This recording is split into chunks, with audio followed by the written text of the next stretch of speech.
A desperate woman hires a wedding planner for a fiancé who doesn't exist. A mafia boss who witnesses her lie. One fake engagement that becomes a deadly game of power, deception, and forbidden desire. When Lena Hayes' carefully constructed world of lies collides with Adrian Voss's empire of violence, survival means becoming his wife. For real. In a city where weakness is fatal and trust is a luxury no one can afford, she'll discover that the most dangerous man alive might be the only one who can save her, or destroy her completely. If you want to see how far this story travels, hit like and comment with your city below. Now, let me take you into Lena's world. The champagne flute felt like a prop in Lena Hayes' hand, expensive, delicate, completely out of place, just like her. She stood in the marble-floored lobby of Elysee Events, one of the city's most exclusive wedding planning firms, wearing a dress she'd bought on credit and heels that were already murdering her feet. The receptionist had looked at her twice when she walked in, that particular kind of look that said, "You don't belong here," and Lena had smiled through it because that was what she did. She smiled through everything. "Miss Hayes?" A woman in a pristine cream suit appeared, clipboard in hand, expression professionally warm. "I'm Caroline. Thank you so much for coming in today." Lena stood, smoothing down her dress, trying to look like someone who regularly dropped thousands of dollars on wedding consultations. "Of course. Thank you for seeing me." Caroline's office was all soft grays and gold accents, with a view of the city that probably cost more than Lena's annual rent. Photos of elaborate weddings covered one wall, crystal chandeliers, flower arrangements the size of compact cars, couples who looked like they'd stepped out of magazines. "So," Caroline said, settling behind her desk with a smile that was probably genuine but felt rehearsed. "Tell me about your fiancé." Lena's throat tightened. This was it. Lena's tits. The moment where her carefully constructed lie either held together or fell apart spectacularly. "His name is Michael," she said, the name sliding out smooth as silk because she'd practiced this. "Michael Carson. He's in finance, very busy, which is why he couldn't be here today." "Of course," Caroline made a note. "And when are we thinking for the big day?" 6 months. Lena took a sip of champagne she didn't want. "My grandmother's turning 85 in 3 weeks, and I want to at least have the engagement party planned before then. She's been asking about my love life for years, and I want to give her this. Something beautiful to look forward to." That part, at least, was true. Everything else was smoke and mirrors. Caroline's expression softened. "That's lovely. Family is so important." She pulled out a thick binder. "Now, for an engagement party in 3 weeks, we're looking at a tight timeline, but absolutely doable. What kind of budget are we working with?"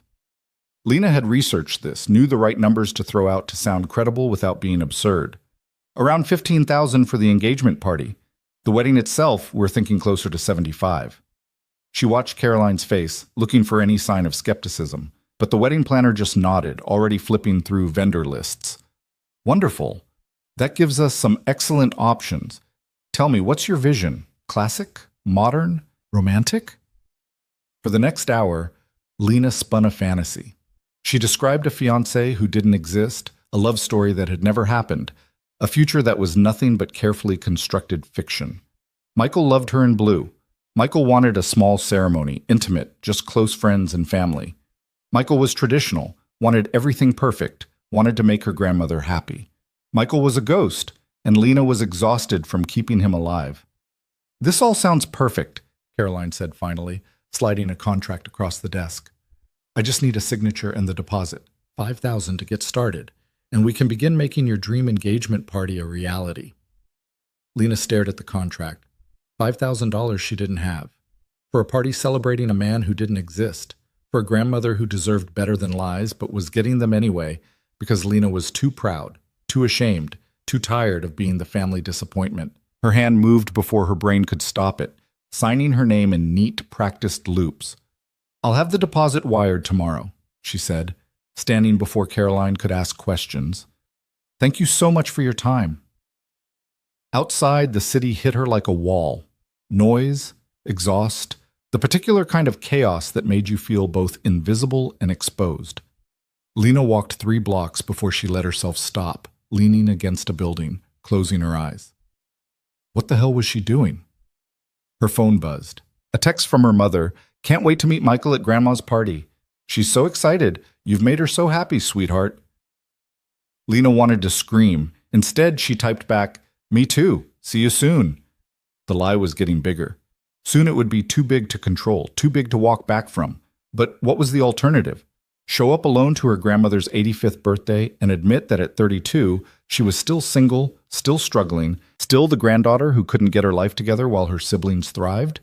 No, she'd come too far to back out now. The sun was setting, painting the city in shades of amber and shadow. Lena needed to get home, needed to figure out where she was going to get $5,000 by tomorrow, needed to... A sound stopped her. A crash, followed by voices. Angry, sharp, male. She was on 5th Street, the part of downtown that transitioned from boutique shops to something grittier after dark. There was an alley to her left, narrow and dark, and the sounds were coming from there. Lena knew better. Every woman who'd ever lived in a city knew better. You didn't investigate strange noises in dark alleys. You walked away. You minded your business. You survived. But there was something about the voice, a desperation in it that felt familiar, like looking in a mirror. She moved closer, just to the edge of the alley, just enough to see. 3 men. 2 were large, dressed in dark clothes, faces hard. The third was on the ground, hands up, bleeding from somewhere near his temple. I told you, the man on the ground was saying, voice cracking. I told you I'd have it by Friday. I just need 2 more days. You've had 2 weeks. One of the standing men crouched down, and Lena saw something flash in his hand. A gun. Mr. Voss doesn't like waiting. The name meant nothing to Lena, but the gun did. She should leave. Should turn around, walk away, pretend she'd never seen this. But her feet wouldn't move. Please, the bleeding man begged. I have kids. I have. The gunshot was so loud, Lena felt it in her chest. She clapped a hand over her mouth to keep from screaming, stumbling backward, and that was her mistake. Her heel caught on uneven pavement, and she fell hard, her purse spilling across the ground. The 2 men turned. Shit, one of them said. Lena scrambled to her feet, but they were already moving toward her. Fast. Too fast. Hey! The one with the gun grabbed her arm. How long you been standing there? I just... Her voice wouldn't work properly. I didn't see anything. That right? He looked back at his partner. She didn't see anything. Please. Lena hated how small her voice sounded. I'm just trying to get home. I won't say anything. I swear. They exchanged a look, and Lena knew that they weren't going to let her walk away. You didn't witness a murder and just leave. That wasn't how this worked. Can't let you do that, sweetheart. The gun came up. Nothing personal. Everything slowed down. Lena thought about her grandmother, about the lies she'd told, about dying for a man who wasn't even real. She thought about how stupid it was, how pointless, how her last thought was going to be about a fake fiancé. That won't be necessary. The new voice came from deeper in the alley, smooth and cold and carrying the kind of authority that made both men freeze. A figure emerged from the shadows. Tall, wearing a suit that probably cost more than Lena's car, moving with the kind of controlled grace that suggested violence was always an option but rarely necessary. Mr. Voss, the man with the gun said, lowering it immediately. We were just... I can see what you were doing. The man, Voss, came closer, and Lena got her first real look at him. He was younger than she expected, maybe late 30s, with dark hair and features that would have been handsome if not for the absolute lack of warmth in his eyes. Everything about him screamed danger, from the expensive suit to the way he moved, like a predator comfortable in his territory. Let her go, Voss said. The grip on Lena's arm released immediately. She should run. Every instinct screamed at her to run, but those cold eyes were on her now, assessing, and Lena had the distinct feeling that running would trigger something she didn't want triggered. You saw what happened here? Voss asked her directly. Lena's mouth was dry. No. No? His head tilted slightly. You're standing in an alley where a man was just killed and you saw nothing. I heard a noise. I came to check. I was leaving. The lies came easier now, survival instinct kicking in. I don't know what happened. I don't know you. I was never here. Something flickered in his expression. Amusement, maybe, or interest. Most people would be crying by now. I don't cry easily. It was true and also a lie. She cried constantly, but never in front of people who could use it against her. Voss studied her for a long moment. Behind him, Lena could see the body of the man on the ground, could see the blood, could see her entire life pivoting on whatever happened in the next 30 seconds. What's your name? Voss asked. Every fiber of her being screamed not to answer, but saying nothing felt more dangerous. Lana? Just Lena? Hayes. Lena Hayes. Well, Lena Hayes. He stepped closer, and she forced herself not to back away. You've put me in an interesting position. My associates here think you're a liability. What do you think? I think I'm nobody. Her voice was steadier than she felt. I think I was in the wrong place at the wrong time, and I think if you let me walk away, you'll never hear from me again. I have no reason to talk to anyone about anything because I don't know anything. Smart answer. His gaze dropped to her left hand to the empty ring finger. You married Lena Hayes? The question threw her. What? Simple question. And here was where the lie that had seemed so manageable this afternoon became something else entirely. Here was where Lena Hayes, professional liar, desperate woman, made a choice that would change everything. Yes, she said, engaged. Engaged. Voss smiled, and it didn't reach his eyes. To? Michael Carson. The fake name rolled out automatically. He's in finance. We're getting married in 6 months. Is that right? Voss glanced at his men, then back to her. And does Michael know you're in alleys after dark, witnessing things you shouldn't? He'll be furious with me for being careless, Lena said, leaning into the lie because it was all she had. But he'll also be relieved I'm safe, that I gotta go home. Voss studied her, and Lena had the unsettling feeling he could see right through her, could see every lie, every crack, every desperate corner she'd painted herself into. You're either very brave or very stupid, he said finally. Probably both. That almost smile flickered again. Go home, Lena Hayes. Forget you were here. Forget what you saw. And next time you're curious about strange noises, maybe don't investigate. He nodded to his men, who stepped aside, creating a clear path out of the alley. Lena didn't wait for him to change his mind. She grabbed her purse, gathered what was left of her dignity, and walked, didn't run, walking showed control, out of the alley and into the street beyond. She made it 2 blocks before her legs gave out, and she had to sit on a bench, shaking so hard her teeth chattered. She'd just witnessed a murder. She'd just lied to a man who was clearly dangerous, clearly powerful, clearly not someone you lied to. She'd used her fake fiancé as a shield, as protection, and somehow it had worked. For now. Her phone buzzed again. Another text from her mother. Should I make reservations for 4 at Grandma's party? You, me, your father, and Michael? Lena looked at the message for a long time. Then she typed, Make it 4. Michael wouldn't miss it. The lie was suffocating her, but the alternative, admitting the truth, facing the disappointment, becoming the failure she'd spent years trying not to be, felt worse. She'd figure it out. She always did. She had 3 weeks. Chet. The next 2 days passed in a blur of anxiety and logistics. Lena worked her waitressing shifts at Romano's, smiled through customer complaints, pocketed tips that wouldn't come close to covering the deposit she'd promised Caroline.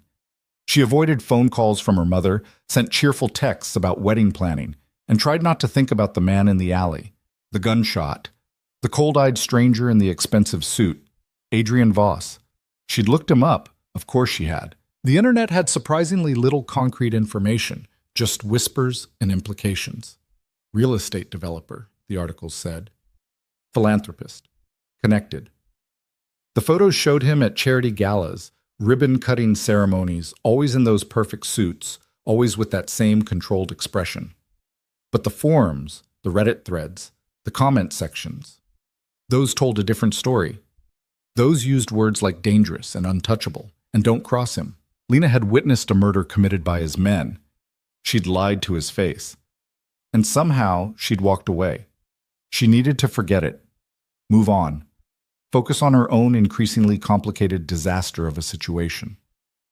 On Wednesday afternoon, her phone rang. Unknown number. She almost didn't answer, but something made her pick up. Lena Hayes? The voice was smooth, professional, female. Not one she recognized. Yes? This is Margaret Sinclair calling from Voss Enterprises. Mr. Voss would like to extend an invitation for dinner tomorrow evening at 8. A car will pick you up at your residence. Will that be acceptable? Lena's blood went cold. I'm sorry, what? Dinner with Mr. Voss, tomorrow at 8. Should I confirm your attendance? I don't. Lena's hand tightened on the phone. I don't understand. Why would he want to have dinner with me? Mr. Voss doesn't typically explain his invitations, Ms. Hayes. Should I tell him you decline? Every instinct screamed yes. Decline. Hang up. Change your number. Maybe change your name. Definitely don't get in a car sent by a man you witnessed ordering murder. But there was something in the woman's tone, professional, yes, but also certain, like declining wasn't really an option. What if I say no? Lena asked quietly. A pause. I would strongly advise against that, Ms. Hayes. So not an invitation, a summons. 8 o'clock, Lena heard herself say. I'll be ready. Excellent. The car will arrive at 7:45. Dress appropriately, please. Mr. Voss has impeccable standards. The line went dead. Lena sat on her couch in her tiny apartment, staring at her phone, trying to process what had just happened. Adrian Voss wanted to have dinner with her. The man she'd witnessed, the man whose men had killed someone, wanted to have dinner. Why?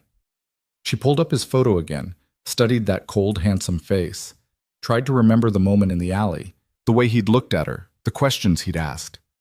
You married? Engaged. 2. Michael Carson. Oh no. Oh no. He'd looked her up, had to have. Found out there was no Michael Carson. Found out she was a liar. And now he wanted to, what? Confront her? Threaten her? Make her disappear like the man in the alley? Lena's hands were shaking again. She could run, pack a bag, drain her bank account, get on a bus to anywhere else. But where would she go? And for how long? Men like Adrian Voss didn't seem like the type to forget or forgive. No, she'd go to dinner. She'd explain. She'd figure it out. She always did. Except this time, the lie wasn't just about impressing her family. This time, the lie might actually kill her. The car that arrived Thursday night was exactly what Lena expected. Sleek, black, expensive. The driver was a mountain of a man in a dark suit who didn't speak, just opened the door and waited. Lena had spent an hour getting ready, trying to find the balance between respectful and not trying too hard. She'd settled on a simple black dress, heels she could run in if necessary, minimal jewelry. Her hands wouldn't stop shaking as she locked her apartment. The drive took 30 minutes, winding through the city and up into the hills where the old money lived. The car eventually pulled up to a restaurant that didn't even have a sign. Just a discreet entrance, a doorman who looked like he could double as a bouncer, and the kind of exclusivity that screamed if you have to ask, you can't afford it. Ms. Hayes, the maitre d' greeted her like she was expected. Right this way. He led her through a dining room that was more like someone's elegant living room, intimate, quiet, with tables spaced far enough apart that conversations stayed private. Most of the tables were occupied by couples or small groups, everyone dressed like they'd stepped out of a fashion magazine. And at a corner table, away from everyone else, sat Adrian Voss.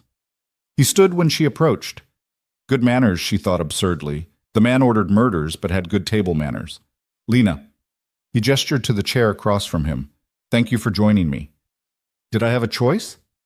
She sat, trying to project confidence she didn't feel. Everyone has choices. He settled back into his chair with that same controlled grace. Some are just wiser than others. Up close, in better light, he was even more striking. Sharp cheekbones, dark eyes that missed nothing, a mouth that probably smiled about as often as glaciers melted. The suit was charcoal gray, perfectly tailored, and he wore it like armor. You're probably wondering why you're here, Voss said. The thought crossed my mind. A waiter appeared, poured wine without being asked, disappeared again. I did some research after our encounter, Voss continued, swirling the wine in his glass. Lena Hayes, 32, works at Romano's, lives alone in a studio apartment in Riverside, no criminal record, no significant online presence, and interestingly, no Michael Carson. There it was. Lena's throat tightened, but she met his gaze. I can explain. Please do. She took a breath. I panicked. Your men were going to kill me. I thought if you believed I was engaged, that someone would notice if I disappeared. You might let me go. So I lied. You lied to save your life? Yes. Using a fictional fiancé? Yes. Voss studied her, and Lena couldn't read his expression at all. Why that particular lie? Why not a boyfriend, a husband, a roommate? Because I'd just come from a wedding planner, Lena said, figuring honesty was her only play now. I'd spent an hour describing a fake fiancé in detail. The lie was fresh, so it came out smoothly, believable. A wedding planner. His eyebrow rose slightly. For a wedding that doesn't exist. For a wedding that doesn't exist, Lena confirmed. Why? She could lie again, deflect, but something about the way he was looking at her suggested he'd know, and she was tired of lies that kept multiplying like rabbits. My grandmother's turning 85 in 2.5 weeks, Lena said. My whole family will be there. My siblings are all successful, all married or engaged, all living the lives they're supposed to live. And I'm not.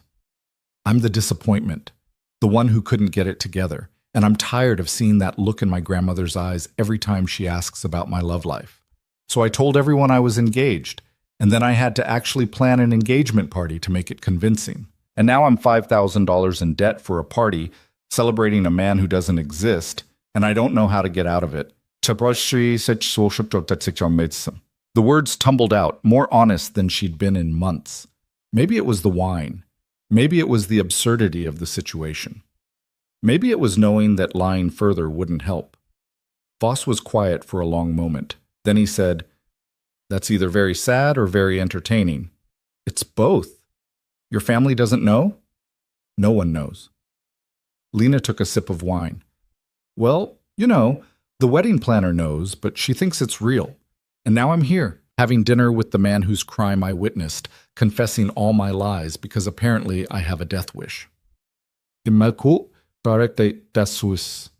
don't have a death wish, Voss said. You have desperation. I recognize it. Is that supposed to be comforting? It's supposed to be accurate. He leaned forward slightly. I'm going to make you an offer, Lena Hayes. Her stomach dropped. What kind of offer? The kind that solves both our problems. I wasn't aware you had a problem, but everyone has problems. He set down his wine glass. Mine is that I need a wife. Lena blinked. I'm sorry, what? Not a real wife, a temporary one, for appearances. His gaze was steady, calculating. I'm in the process of acquiring a significant business interest. The sellers are old-fashioned, family-oriented, skeptical of unmarried men. They want stability, legacy, someone who looks like they're building a future. I need to appear settled, committed, domestic, for approximately 3 weeks, until the deal closes. Lena's brain was struggling to catch up. You want me to pretend to be your wife? I want you to be my wife, legally, for 3 weeks. In return, I'll pose as your fiancé for your grandmother's birthday party. I'll pay for the engagement party, pay off your debts, and compensate you handsomely for your time. And at the end of 3 weeks, we'll have the marriage quietly annulled, and you'll walk away with enough money to start over. It was insane, completely insane. Why me? Lena asked. Because you can lie convincingly under pressure. Because you need money, and I have it. Because you witnessed something you shouldn't have, and this way we're both invested in keeping each other's secrets. He paused. And because you're desperate enough to say yes. That's honest. I don't see the point in pretending otherwise. Lena's mind raced. What would this involve exactly? You would live in my home for 3 weeks, attend social functions as my wife, convince the relevant parties that our marriage is genuine, follow my instructions regarding behavior, appearance, and social interactions. In exchange, I'll give you $200,000. 100,000 now, 100,000 when the annulment is finalized. $200,000. Lena's entire debt, the engagement party, enough left over to actually build a life. Enough to stop lying, stop struggling, stop drowning. And if I say no, she asked, then you walk away from this dinner and we never speak again. You forget what you saw in that alley. I forget you exist. He smiled and it was cold. But you'll still be $5,000 in debt for a party you can't afford, celebrating a fiancé who doesn't exist, with a family who will eventually see through the lie, and I'll find another solution to my problem. John Mikey Tsuwata. He was right. He was completely, brutally right. This is crazy, Lena said. Most worthwhile things are. I don't know anything about your world. I'd be terrible at it. I have 3 weeks to teach you. Your business partners, won't they be suspicious? Sudden marriage, no courtship. We'll have a story. A whirlwind romance, love at first sight, something appropriately dramatic and believable. His expression didn't change. I'm very good at controlling narratives. Lena believed it. She looked at him, really looked at him. At the cold eyes that had watched a man die without flinching. At the controlled exterior that probably hid something violent and dangerous. At the man offering her an escape from one lie by diving into another, bigger one. If I do this, she said slowly, I need guarantees. I need to know I'll be safe. That at the end of 3 weeks, I actually get to walk away. You'll be the safest you've ever been, Voss said. No one touches what's mine, not even temporarily. And when the 3 weeks are up, you'll walk away with money and a clean slate. You have my word.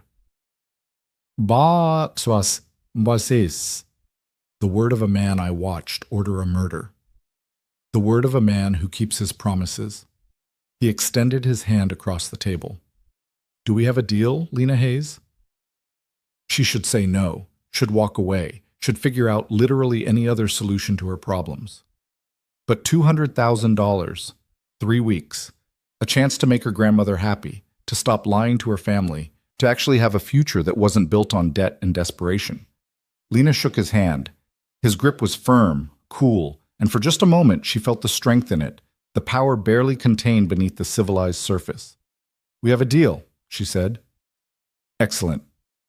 He released her hand. The car will pick you up tomorrow at 9. Pack for 3 weeks.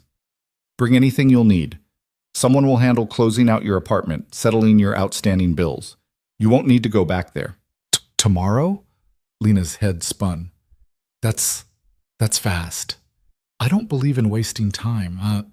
He stood, and she followed automatically. Welcome to your new life, Mrs. Voss. Let's hope you survive it. It wasn't a joke. Lena watched him leave, watched the other diners subtly track his movement, watched the staff practically bow, and wondered what she'd just agreed to. 3 weeks as the wife of Adrian Voss. 3 weeks in a world she didn't understand, playing a role she hadn't rehearsed, lying to people who were probably far more dangerous than her judgmental family. She thought her fake engagement was spiraling out of control. She had no idea. The car arrived at exactly 9 the next morning, the same silent driver, the same unsettling efficiency. Lena stood in her apartment with 2 suitcases she'd packed and repacked 3 times, wondering if you could prepare for something completely insane or if you just had to jump. She was jumping. Ready, Ms. Hayes? The driver asked. It was the first time she'd heard him speak. No, Lena said honestly. But let's go anyway. The drive took them out of her neighborhood with its cracked sidewalks and corner stores, through downtown with its glass towers, and up into the hills where the city's elite lived behind gates and hedges. The Voss estate, because that was the only word for it, sat at the end of a long private drive, hidden from the road by mature trees and a wall that probably cost more than Lena's entire building. The house itself was modern and massive, all clean lines and glass, perched on the hillside like it owned the view, which it probably did. Jesus, Lena muttered. The driver pulled up to the front entrance, where a woman in her 50s waited, perfectly dressed, perfectly composed. She opened Lena's door before the driver could. Ms. Hayes, I'm Helen, Mr. Voss's household manager. Welcome. May Kutsipao Sipos Setkin. Lena climbed out, feeling completely out of place. Thank you. Mr. Voss is in meetings until this afternoon. I'll show you to your room and get you settled. Helen's tone was professional, but not cold. She gestured for someone to take the suitcases. If you'll follow me.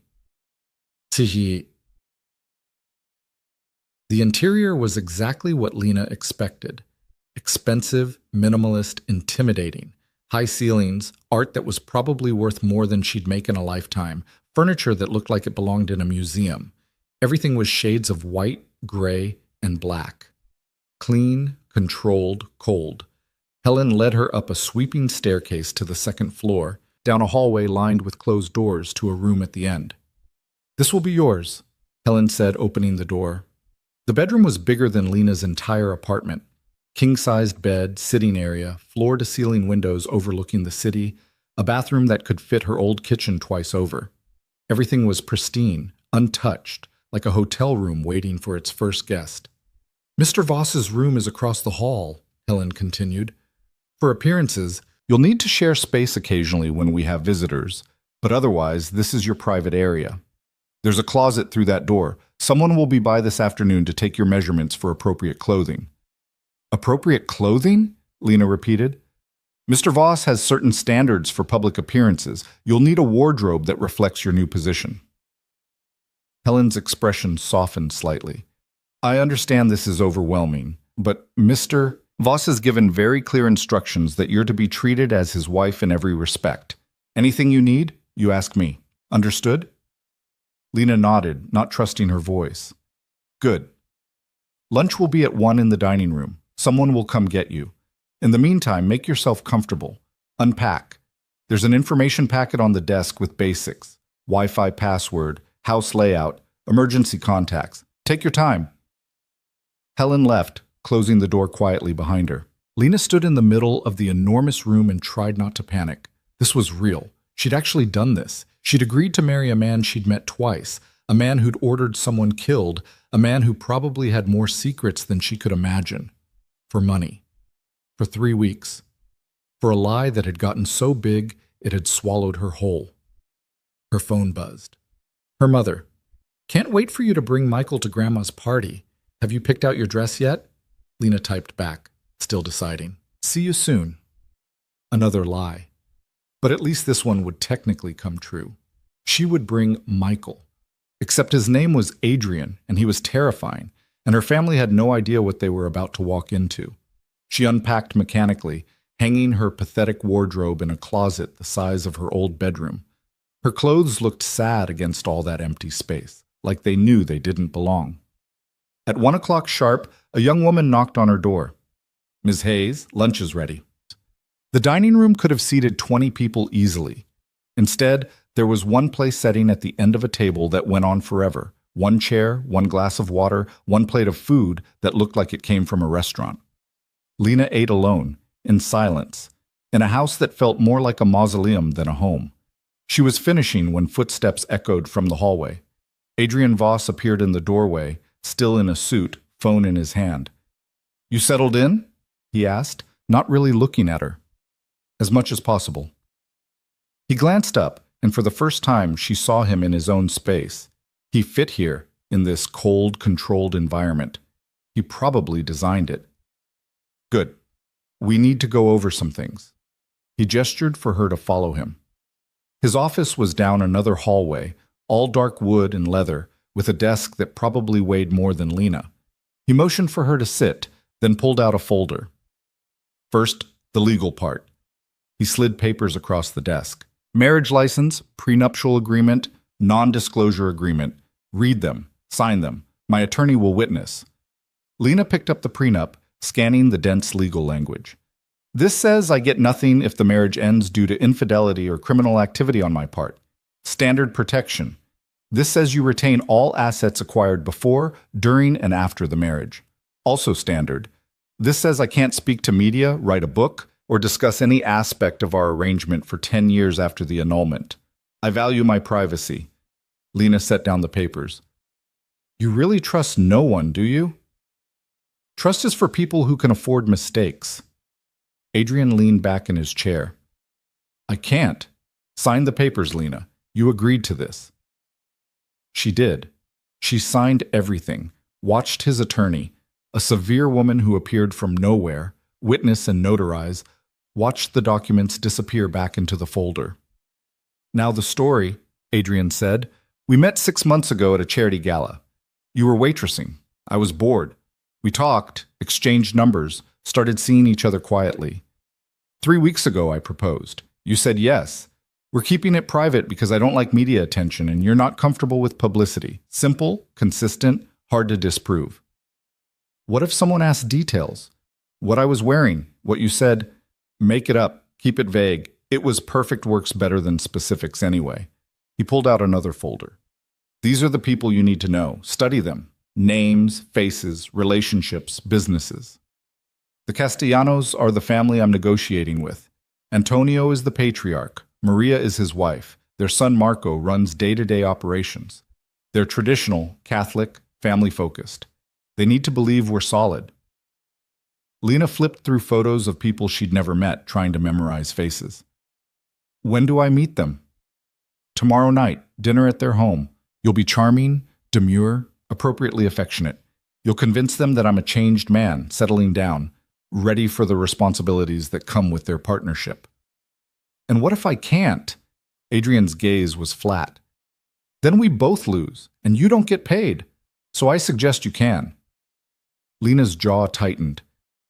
You know, for someone who needs my help, you're not very nice about it. I'm not paying you to like me. I'm paying you to perform. He stood. The stylist will be here in an hour. Helen has your schedule for the next 3 weeks. Study it. Learn it. Don't embarrass me. He walked out, leaving Lena alone with a stack of folders and the creeping realization that she'd signed up for something far more complicated than she'd imagined.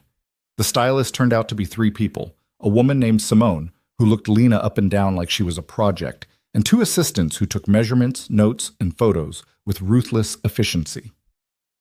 Mr. Voss wants elegance, Simone said, circling Lena. Classic, understated, expensive. Nothing flashy, nothing cheap. You'll need evening wear, casual wear, jewelry, shoes, accessories, everything bespoke. That sounds expensive, Lena said. Mr. Voss doesn't concern himself with cost, only results. Simone pulled out fabric swatches. Tell me, what colors do you like? I don't know. Blue. Blue. Simone made a note. We'll do midnight blue for evening, dove gray for day, cream for the engagement party. You'll need your hair done. We'll schedule that. Nails, obviously. Makeup lessons. Posture coaching. Posture coaching? You slouch. Mr. Voss's wife doesn't slouch. Simone's smile was sharp. Don't worry, we'll make you perfect. Lena spent 3 hours being poked, prodded, measured, and critiqued. By the time they left, she felt like she'd been dismantled and poorly reassembled. Helen appeared with tea and sympathy. First day is always the hardest. Does it get easier? Lena asked. No, but you get better at pretending it does. Helen set down the tea tray. Dinner is at 7. Mr. Voss expects you in the dining room. Try to relax until then. Relax. Right. Lena went back to her room and studied the files Adrian had given her. Antonio Castellano, 72, built his empire from nothing, valued loyalty above everything. Maria Castellano, 68, devoted wife and mother, suspicious of outsiders. Marco Castellano, 45, ruthless businessman who'd taken his father's company to new heights. And they needed to believe that Adrian Voss, dangerous, cold, controlled Adrian Voss, was in love. Good luck with that. Dinner was less lonely than lunch. Adrian was there at the opposite end of the table, working on his phone between bites. They didn't speak. The silence was worse than conversation. Can I ask you something? Lena said finally. He glanced up. What? Why do you live like this? It's beautiful, but it's... She gestured around. Empty. I like empty. Empty is clean, predictable, lonely. I didn't ask for your psychological analysis. I'm not analyzing. I'm just saying you have this massive house and you eat alone in silence. That's sad. Adrian set down his fork with deliberate precision. I don't do sentiment, Lena. I don't need warmth or companionship or whatever you think is missing. I need control, efficiency, and results. This house reflects that. If you find it uncomfortable, that's your problem, not mine. Must be exhausting, Lena said quietly. What? Keeping everything so controlled all the time, never letting anything messy in. His eyes went cold. You don't know anything about me. I know you need a fake wife because you can't manage a real relationship. I know you live in a museum instead of a home. I know you're so terrified of weakness that you've eliminated anything that might make you human. Lena stood. But sure, I don't know anything. She walked out before he could respond, heart pounding, half expecting him to follow and tell her the deal was off. He didn't. She spent the evening in her room trying not to think about how she'd just antagonized the most dangerous man she'd ever met. The next morning, Helen knocked early. Mr. Voss wants to see you in the gym. The gym? Downstairs? Follow me. The gym was predictably excessive, top-of-the-line equipment, floor-to-ceiling mirrors, a view of the grounds. Adrian was there in workout clothes, hitting a punching bag with controlled violence. He stopped when Lena entered. You need to learn to defend yourself. What? If you're going to be in my world, even temporarily, you need basic self-defense. Marcus will train you. He nodded to a man in the corner, huge, scarred, silent. 1 hour, every morning, starting now. I didn't agree to this. You agreed to follow my instructions. This is an instruction. Adrian grabbed a towel. Marcus is the best. Pay attention. Learn. It might save your life. He left, and Marcus stepped forward.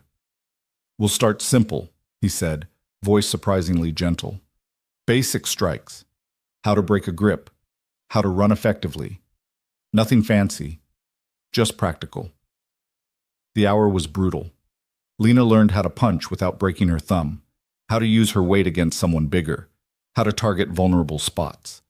Marcus was patient but demanding, correcting her form, making her repeat movements until her muscles screamed. Why does he think I need this? Lena asked during a water break. Marcus shrugged. Mr. Voss prepares for every possibility, even unlikely ones. Has his world always been this dangerous? That's not my story to tell. Marcus gestured for her to continue. Again, faster this time. By the time the session ended, Lena was exhausted, sore, and grudgingly impressed. Maybe Adrian was paranoid, or maybe he knew something she didn't. She showered, changed into clothes Helen had laid out, designer jeans and a cashmere sweater that probably cost more than her rent, and found Adrian waiting in the foyer. We're going out, he said. Where? Shopping. You need a ring. The jewelry store was the kind of place Lena had only seen in movies, private appointment, champagne, a saleswoman who treated Adrian like royalty. They were led to a back room where engagement rings sparkled under perfect lighting. Choose, Adrian said. Lena stared at the options. You want me to pick my own fake engagement ring? I want you to pick one you'll actually wear convincingly. Make it believable. She looked at the rings, all beautiful, all absurdly expensive. Her hand hovered over a simple solitaire, elegant, classic, not trying too hard. That one, she said. Adrian nodded to the saleswoman, who produced the ring in Lena's size like magic. He took it, and for a moment, Lena thought he was going to just hand it to her. Instead, he knelt. What are you doing? Lena whispered. Practice. His voice was low. The Castellanos will ask about the proposal. We need to sell it. He took her hand, slid the ring onto her finger. It fit perfectly. Of course it did. Lena Hayes, he said, and his tone was so convincing she almost forgot this was fake. Will you marry me? She was supposed to say yes. That was the script. But looking at him kneeling there, cold eyes watching her, waiting for her performance, something in her chest twisted. This was all wrong.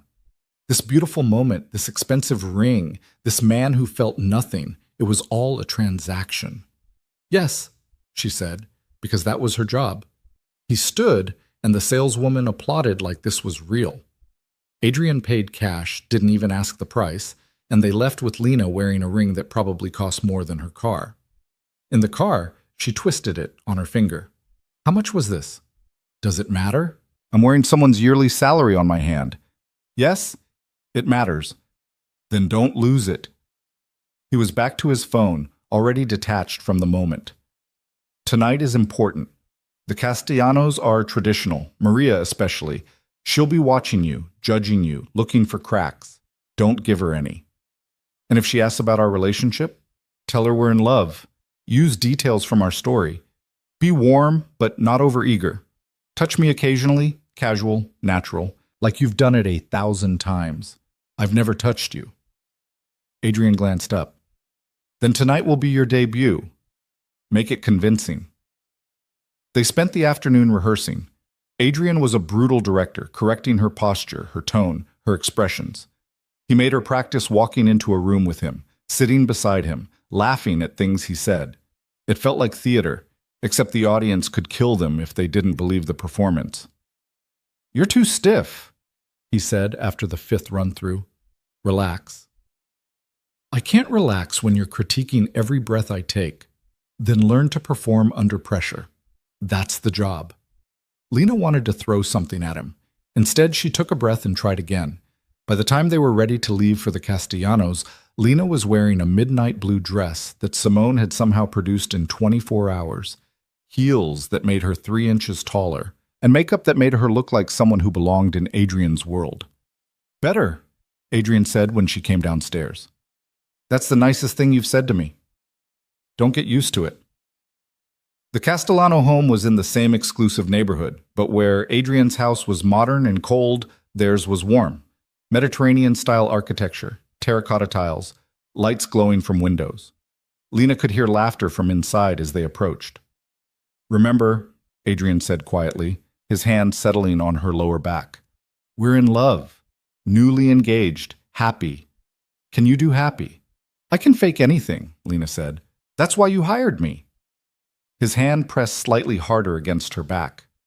"Then let's see it." The door opened before they could knock. Maria Castellano stood there, elegant in a simple dress, smile warm but eyes sharp. "Adrian!" She embraced him, then turned to Lena. "And you must be the woman who finally caught him. Come in, come in."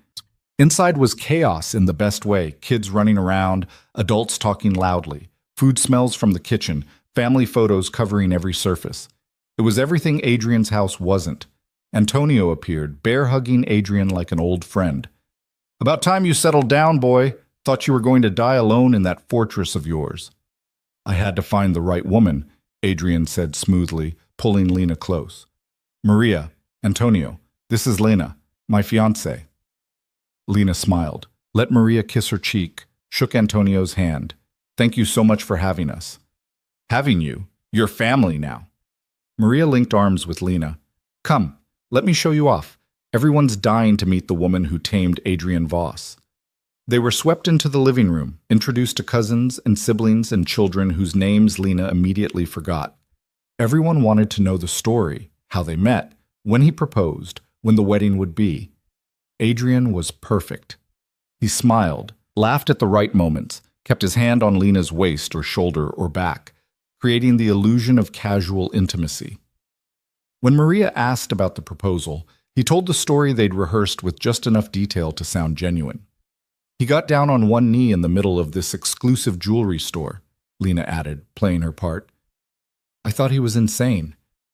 "I was insane," Adrian said, looking at her with an expression that almost seemed genuine. "Crazy about you." The way he said it made Lena's breath catch.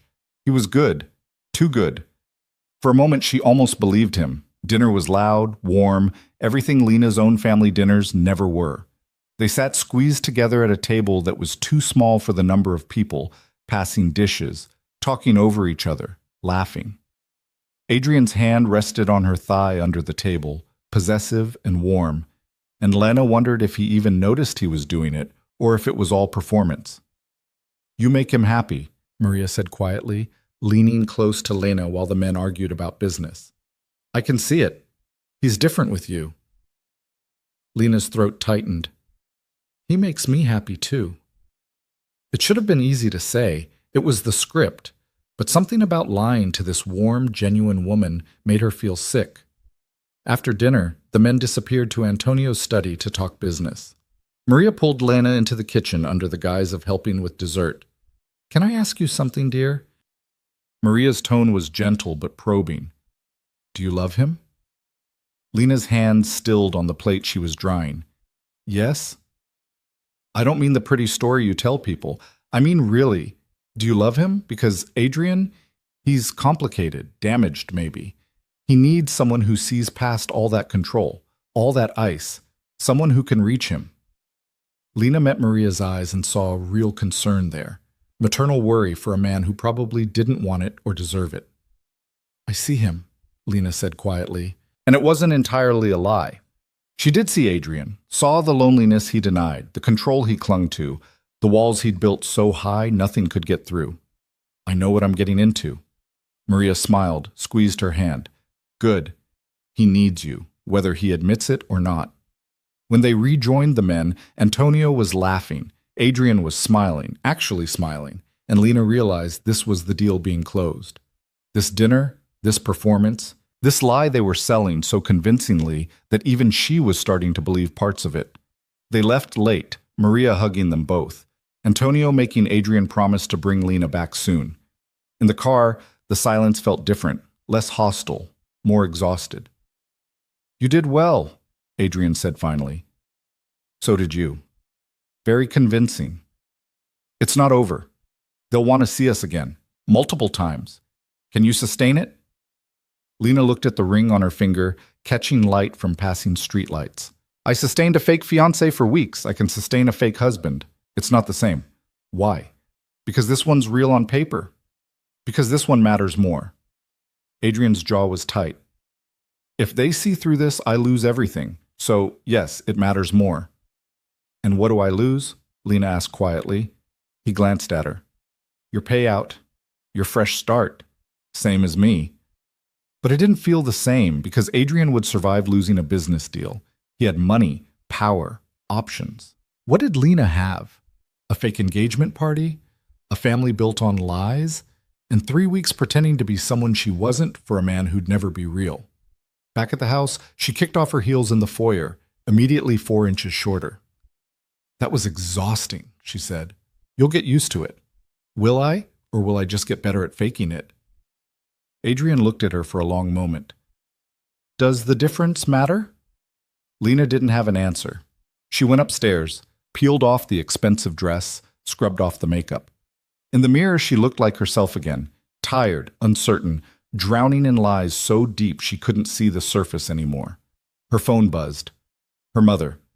3 days until Grandma's party. So excited to finally meet Michael. Lena looked at the message, then at the ring on her finger, then at the closed door across the hall where Adrian was probably working, always working, never stopping long enough to feel anything. She typed back, "Me too. Can't wait." 3 more weeks, 21 days, 504 hours. She could do this. She had to. Because backing out now meant losing everything, the money, the story, the carefully constructed lie that had become her entire life. And maybe that made her as damaged as Adrian, as willing to sacrifice truth for survival. But at least she was honest about being a liar. That had to count for something. The days blurred together in a strange rhythm Lena hadn't expected. Mornings with Marcus in the gym, her body learning to defend itself in ways that felt both empowering and terrifying. Afternoons with Simone and her team, being transformed into someone she barely recognized. Evenings performing for the Castellanos or Adrian's business associates, playing the role of devoted fiancé with increasing ease. And through it all, Adrian remained a stranger she was married to. They'd signed the papers 3 days after that first dinner with the Castellanos. A quiet ceremony in a judge's office, witnessed by Helen and Adrian's attorney, cold and transactional. Lena wore a simple dress. Adrian wore his usual suit. They exchanged vows that meant nothing, signed documents that meant everything, and walked out legally bound to each other for the next 3 weeks. "How does it feel to be Mrs. Voss?" Helen had asked afterward, half joking. Lena had looked at the marriage certificate in her hand, at her name next to his, and felt nothing. Temporary. But temporary was starting to feel longer than she'd anticipated. It was day 8 when things shifted. Lena was in the library because, of course, Adrian had a library, floor-to-ceiling books he probably never read, trying to memorize more names and faces for an upcoming charity gala. Adrian found her there, tie loosened, looking more exhausted than she'd seen him. "We need to talk about your grandmother's party," he said, pouring himself a drink from the bar cart. "It's in 5 days." "I know." Lena closed the folder. "What about it?" "Your family. What do I need to know?" She hadn't expected him to ask, hadn't expected him to care about anything beyond the performance. "My mother is Claire," Lena said slowly. "She's a nurse. She'll love you because you have a pulse and seem successful. My father is Robert, retired teacher. He'll be skeptical because everyone's skeptical of men who date his daughters. My older sister Maya is a lawyer, married to another lawyer, 2 perfect kids. My younger brother Connor is in medical school, engaged to his high school sweetheart. And you're the disappointment." It wasn't a question. Lena bristled anyway. "I didn't say that." "You didn't have to." Adrian sat across from her, studying her with those cold, calculating eyes. "Your whole family overachieving while you work at a restaurant and invent fake fiancés. The math isn't complicated." "You don't know anything about my family." "I know enough. They're the reason you're here, the reason you needed this deal badly enough to say yes." He took a sip of his drink. "What are they going to think of me?" "Honestly, they'll probably think you're too good to be true, which is ironic, considering I'm a criminal." Lena's breath caught. He'd never said it out loud before, never acknowledged what they both knew. "Are you?" she asked quietly. "Does it matter? You already took my money, already signed the papers, little late for moral qualms. I'm not asking because I'm judging. I'm asking because I want to know who I'm bringing to meet my grandmother." Adrian set down his glass with deliberate care. "You're bringing the man I'm pretending to be. Successful businessman, real estate developer, philanthropist. Everything else is irrelevant." "Is it?"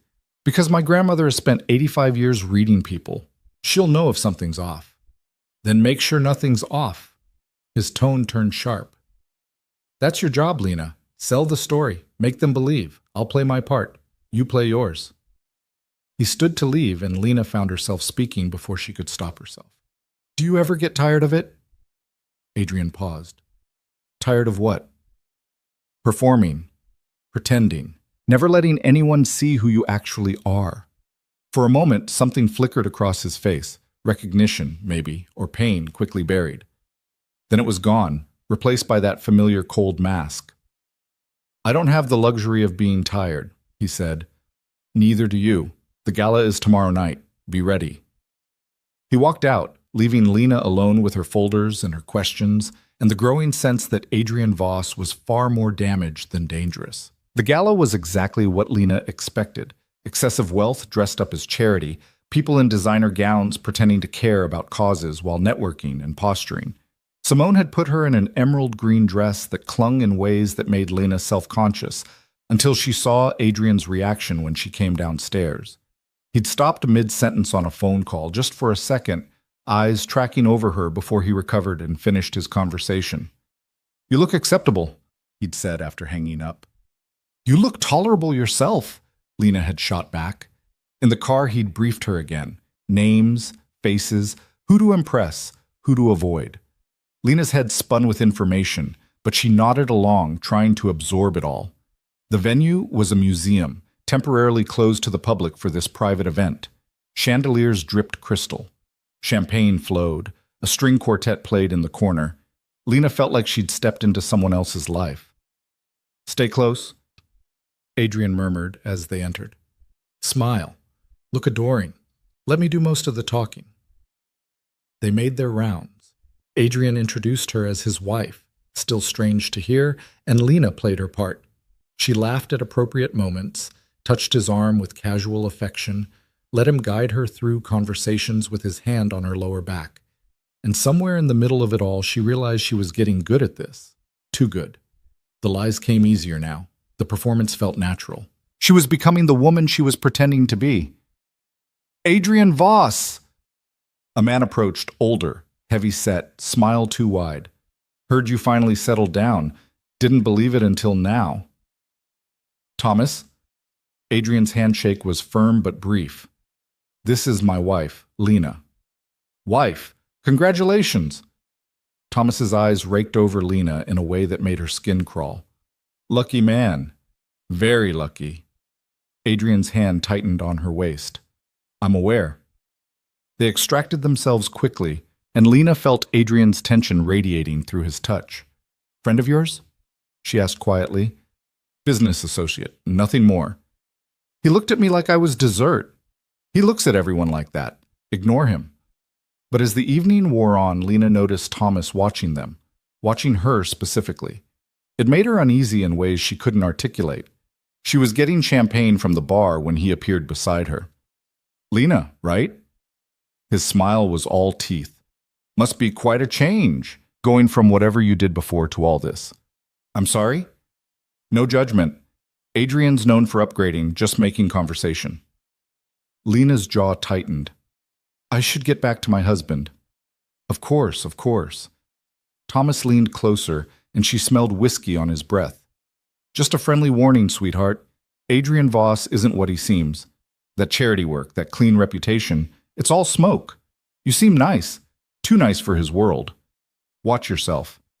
He walked away before Lena could respond, leaving her shaken and angry. She found Adrian talking to a couple she didn't recognize. He glanced at her, frowned slightly. Excuse me, he said to the couple, then guided Lena toward a quieter corner. What happened? Nothing. You're a terrible liar when you're upset. What happened? Thomas happened. He cornered me at the bar, said some things. Adrian's expression went dangerously still. What things? That you're not what you seem, that I should watch myself, that you have a reputation. Lena met his eyes. Is he right? Partially. My reputation is complicated. That's not news. Adrian's voice was controlled, but there was an edge to it. What exactly did he say? Just that you're dangerous, that I'm too nice for your world.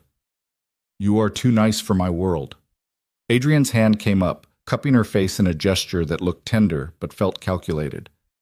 But you're in it now, and Thomas needs to learn boundaries. Don't do anything stupid. I won't. But his eyes were cold. Stay here. I'll be right back. He crossed the room to where Thomas stood, and Lena watched them talk. It looked civil from a distance, but she could see the tension in both men's shoulders, the way Thomas's smile faded, the way Adrian leaned in to say something that made Thomas pale. When Adrian returned, his expression was neutral. What did you say to him? Lena asked. That my wife is off limits for conversation, speculation, or consideration. That if he values his business interests, he'll remember that. You threatened him. I clarified boundaries. Adrian took her hand. Dance with me. What? We're newlyweds at a gala. We should dance.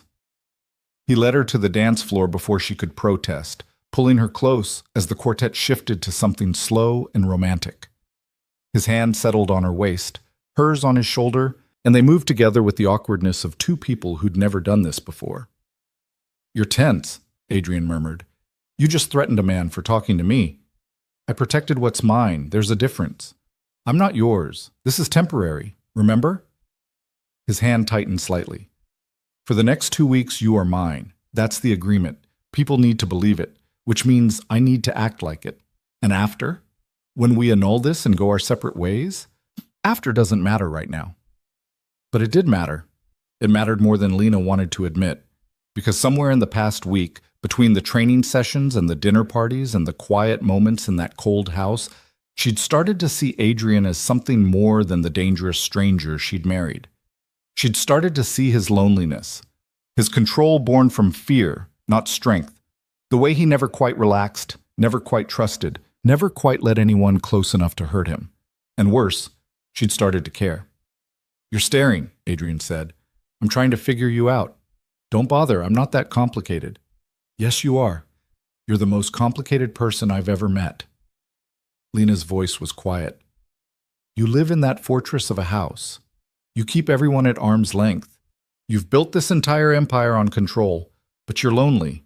I see it. You see what you want to see. Do I? Because right now, Holding you like this, I see a man who's terrified of being human. Adrian's jaw tightened.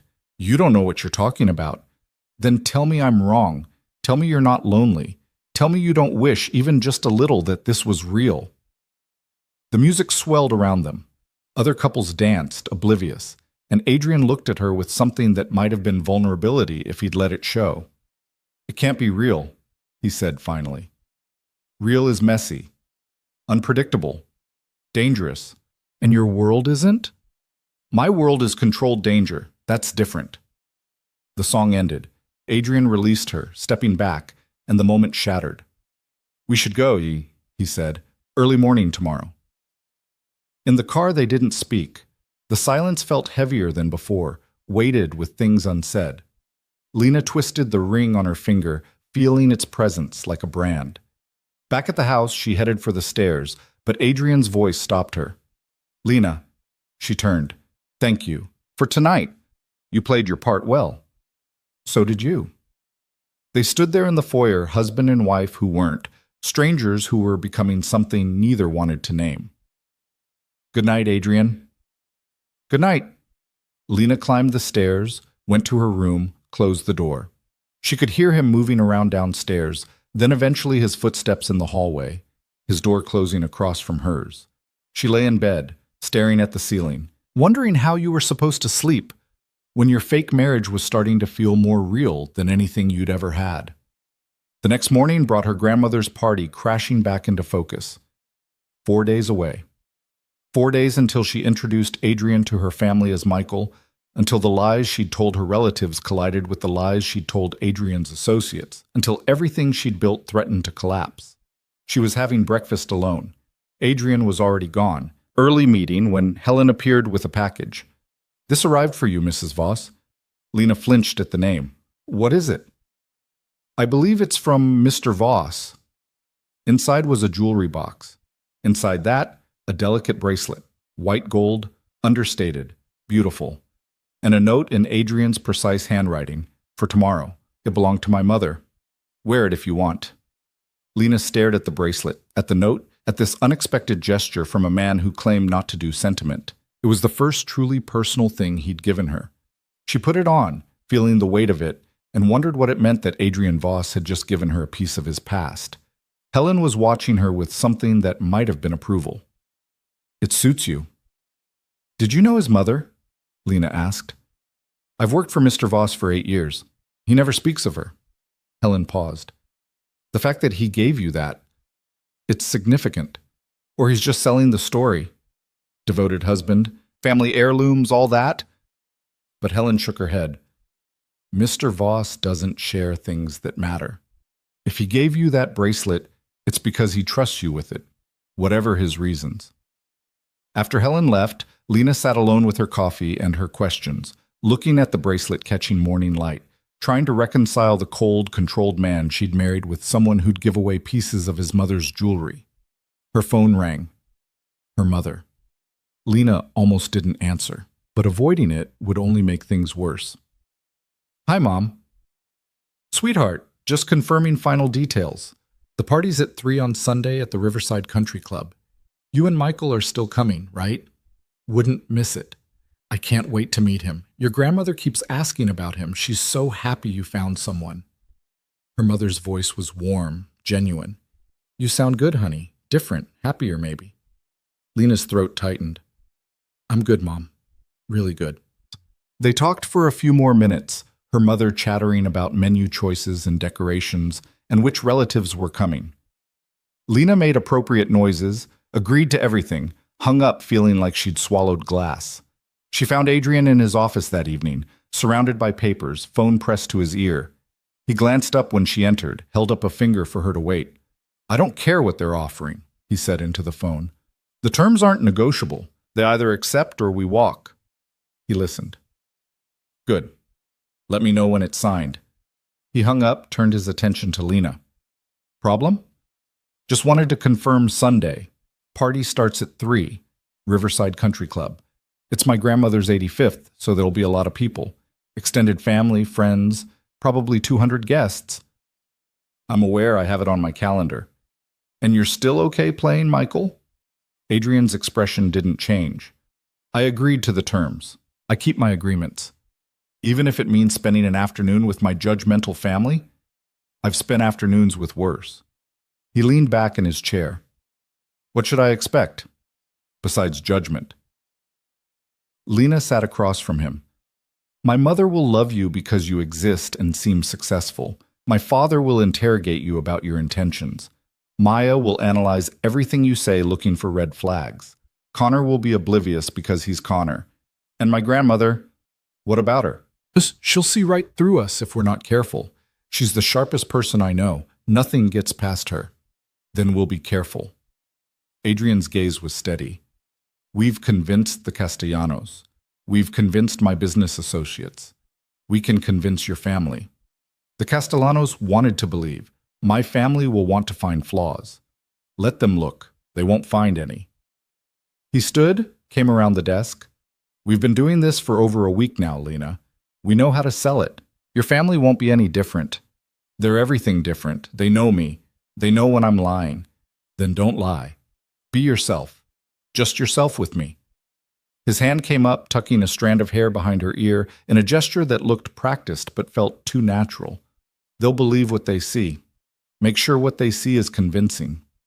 Lena's breath caught at his proximity, at the casual intimacy of the touch. And what about after? When this is over and I have to explain why my husband left me? Tell them the truth, that I wasn't good enough, that you deserve better. They'll believe that easily enough. Will they? Lena searched his face. Or will they wonder why I couldn't keep the successful, handsome businessman who seemed so devoted? Adrian's hand dropped. That's not my problem. That's the price you agreed to pay. Right, the price. Lena stood. Sometimes I forget this is just a transaction.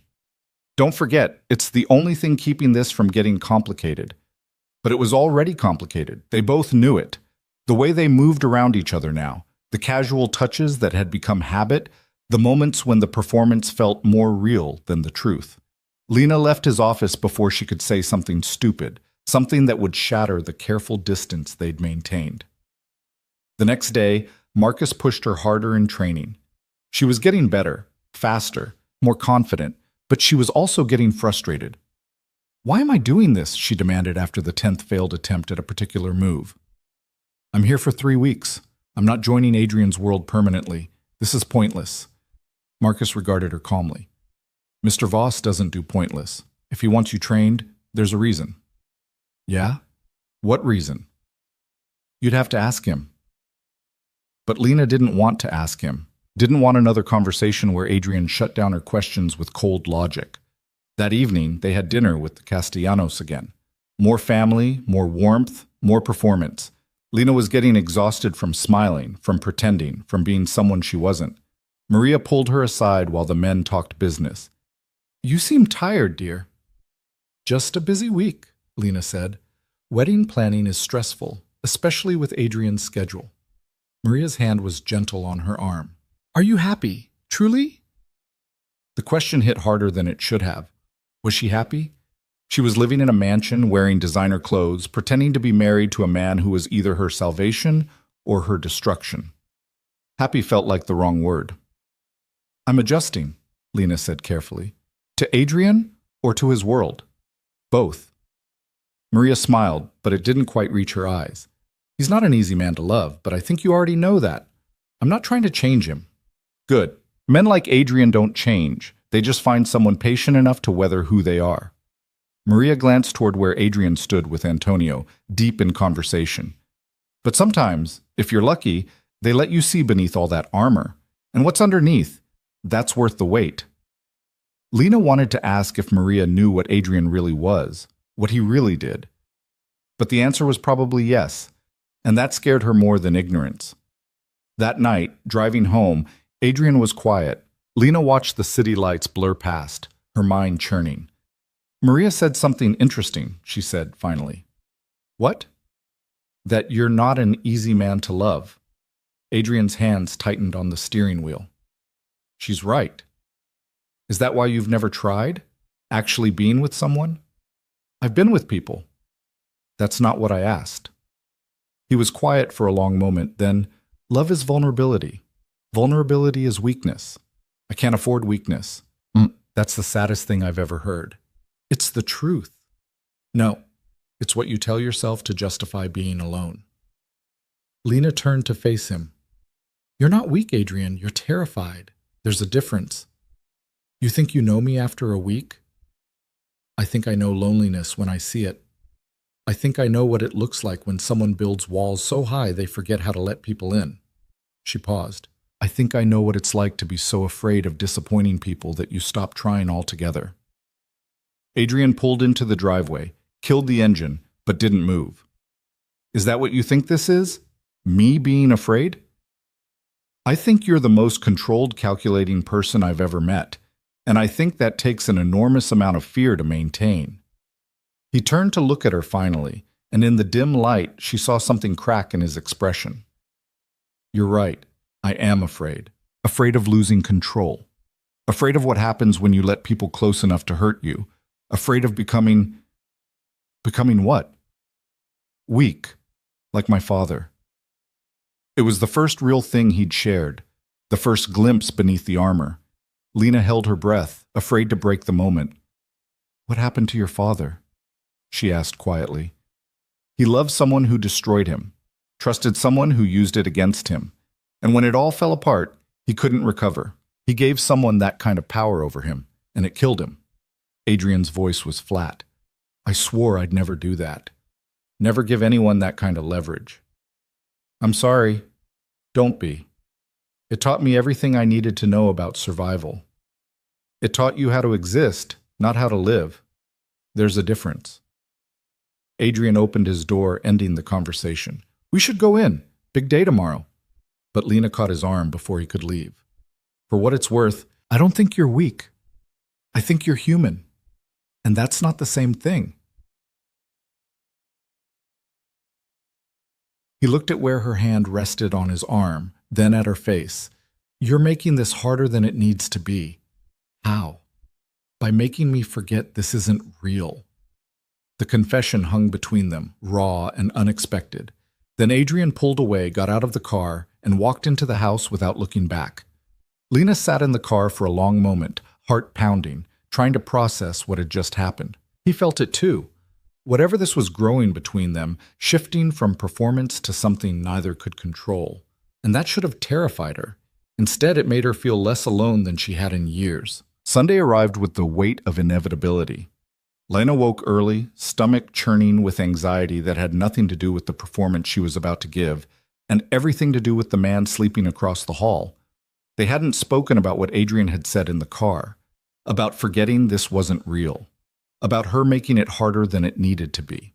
Instead, they'd spent the past 2 days in careful proximity, polite, distant, back to the roles they'd established. Except now Lena knew what was beneath his control, and that made everything different. She dressed in the outfit Simone had selected, a pale pink dress that her mother would love, elegant but not trying too hard. The bracelet Adrian had given her sat on her wrist, catching light. She twisted it nervously, wondering if her family would ask about it, if she'd have to lie about one more thing. Adrian was already downstairs when she came down, looking perfect in tailored slacks and a button-down shirt, no tie. More casual than she'd ever seen him, more approachable. Ready? He asked. No, but we're going anyway. In the car, he handed her a folder. Your family. Everything I need to know. Lena was surprised he'd prepared. You researched them? I research everything. He glanced at her. Your father served in the military before teaching. Your mother volunteers at 3 different charities. Maya graduated top of her class at Columbia Law. Connor's doing his residency at Presbyterian. Your grandmother was a civil rights activist in the 60s, arrested twice during protests, still politically active. You really did your homework. I don't walk into situations unprepared. He paused. You look nervous. I am nervous. I'm bringing my fake husband to meet my family using my fake fiancé's name. This is insane. We've done insane before. We're good at it. The Castellanos wanted to believe. My family will want to find cracks. Adrian's hand found hers, threading their fingers together. The gesture was becoming familiar, practiced, except this time it felt less like performance and more like reassurance. "Then we don't give them any cracks," he said quietly. The Riverside Country Club was exactly as Lena remembered. Understated elegance, old money trying not to look like it was trying. The parking lot was already full, and Lena's anxiety ratcheted higher with each step toward the entrance. "Wait." She stopped just outside the door. "I need to tell you something." Adrian turned, patient but wary. "My grandmother," Lena said. "She's dying. Cancer. She has maybe 6 months, according to the doctors. That's why this party matters so much. Why I needed Michael to exist. Because I wanted her to see me happy before—" Her voice cracked. "Before she doesn't get to see anything anymore." Adrian's expression softened almost imperceptibly. "You should have told me that earlier. Would it have changed anything?" "No, but I would have understood better." His hand came up, cupping her cheek in that gesture that was becoming too natural. "We'll make today perfect for her. I promise." And somehow, Lena believed him. Inside was controlled chaos. Decorations in grandmother's favorite colors, tables laden with food, photographs spanning 85 years displayed on easels. And people. So many people, all talking, laughing, celebrating a woman who'd lived a full life and wasn't done yet. Lena's mother spotted them immediately, face lighting up. "Lena, and this must be Michael!" Claire Hayes swept them both into hugs, then held Adrian at arm's length, examining him. "Oh, he's handsome. You didn't mention how handsome he was." "Mom?" Lena protested weakly. "I'm just saying." Claire beamed. "Come, come. Everyone's dying to meet you both." They were pulled into the crowd, introduced to cousins and aunts and uncles and family friends. Adrian played Michael perfectly, charming without being smooth, warm without being fake, fielding questions about their relationship with the ease of someone who lied for a living. "How did you two meet?" someone asked. "At a charity event," Adrian said, the rehearsed story flowing smoothly. "Lena was working. I was bored out of my mind. She made me laugh. First time in months." "Love at first sight?" another aunt asked hopefully. "More like interest at first sight," Lena said, playing her part. He was persistent, though. Very persistent. Adrian's arm settled around her waist, pulling her close. "She made me work for it." The lies came so easily now, wrapped in just enough truth to feel genuine. And Lena hated how good they were at this, how seamlessly they performed for an audience who had no idea they were watching theater. Her father found them near the bar, handshake firm, eyes assessing. "Michael Carson, Robert Hayes. Good to finally meet you." "Sir, Lena's told me a lot about you." "I'm sure she has." Robert's smile was polite, but his gaze was sharp. "Walk with me for a minute?" Lena tensed, but Adrian squeezed her hand reassuringly before following her father toward the terrace. She watched them go, heart pounding. Maya appeared at her elbow. "So that's the mysterious Michael. That's him. He's hot, I'll give you that." Maya sipped her wine. "But also suspiciously perfect. What's the catch?" "There's no catch." "Come on, Lena. Successful, handsome, clearly into you, willing to deal with our family. There's always a catch." Lena forced a laugh.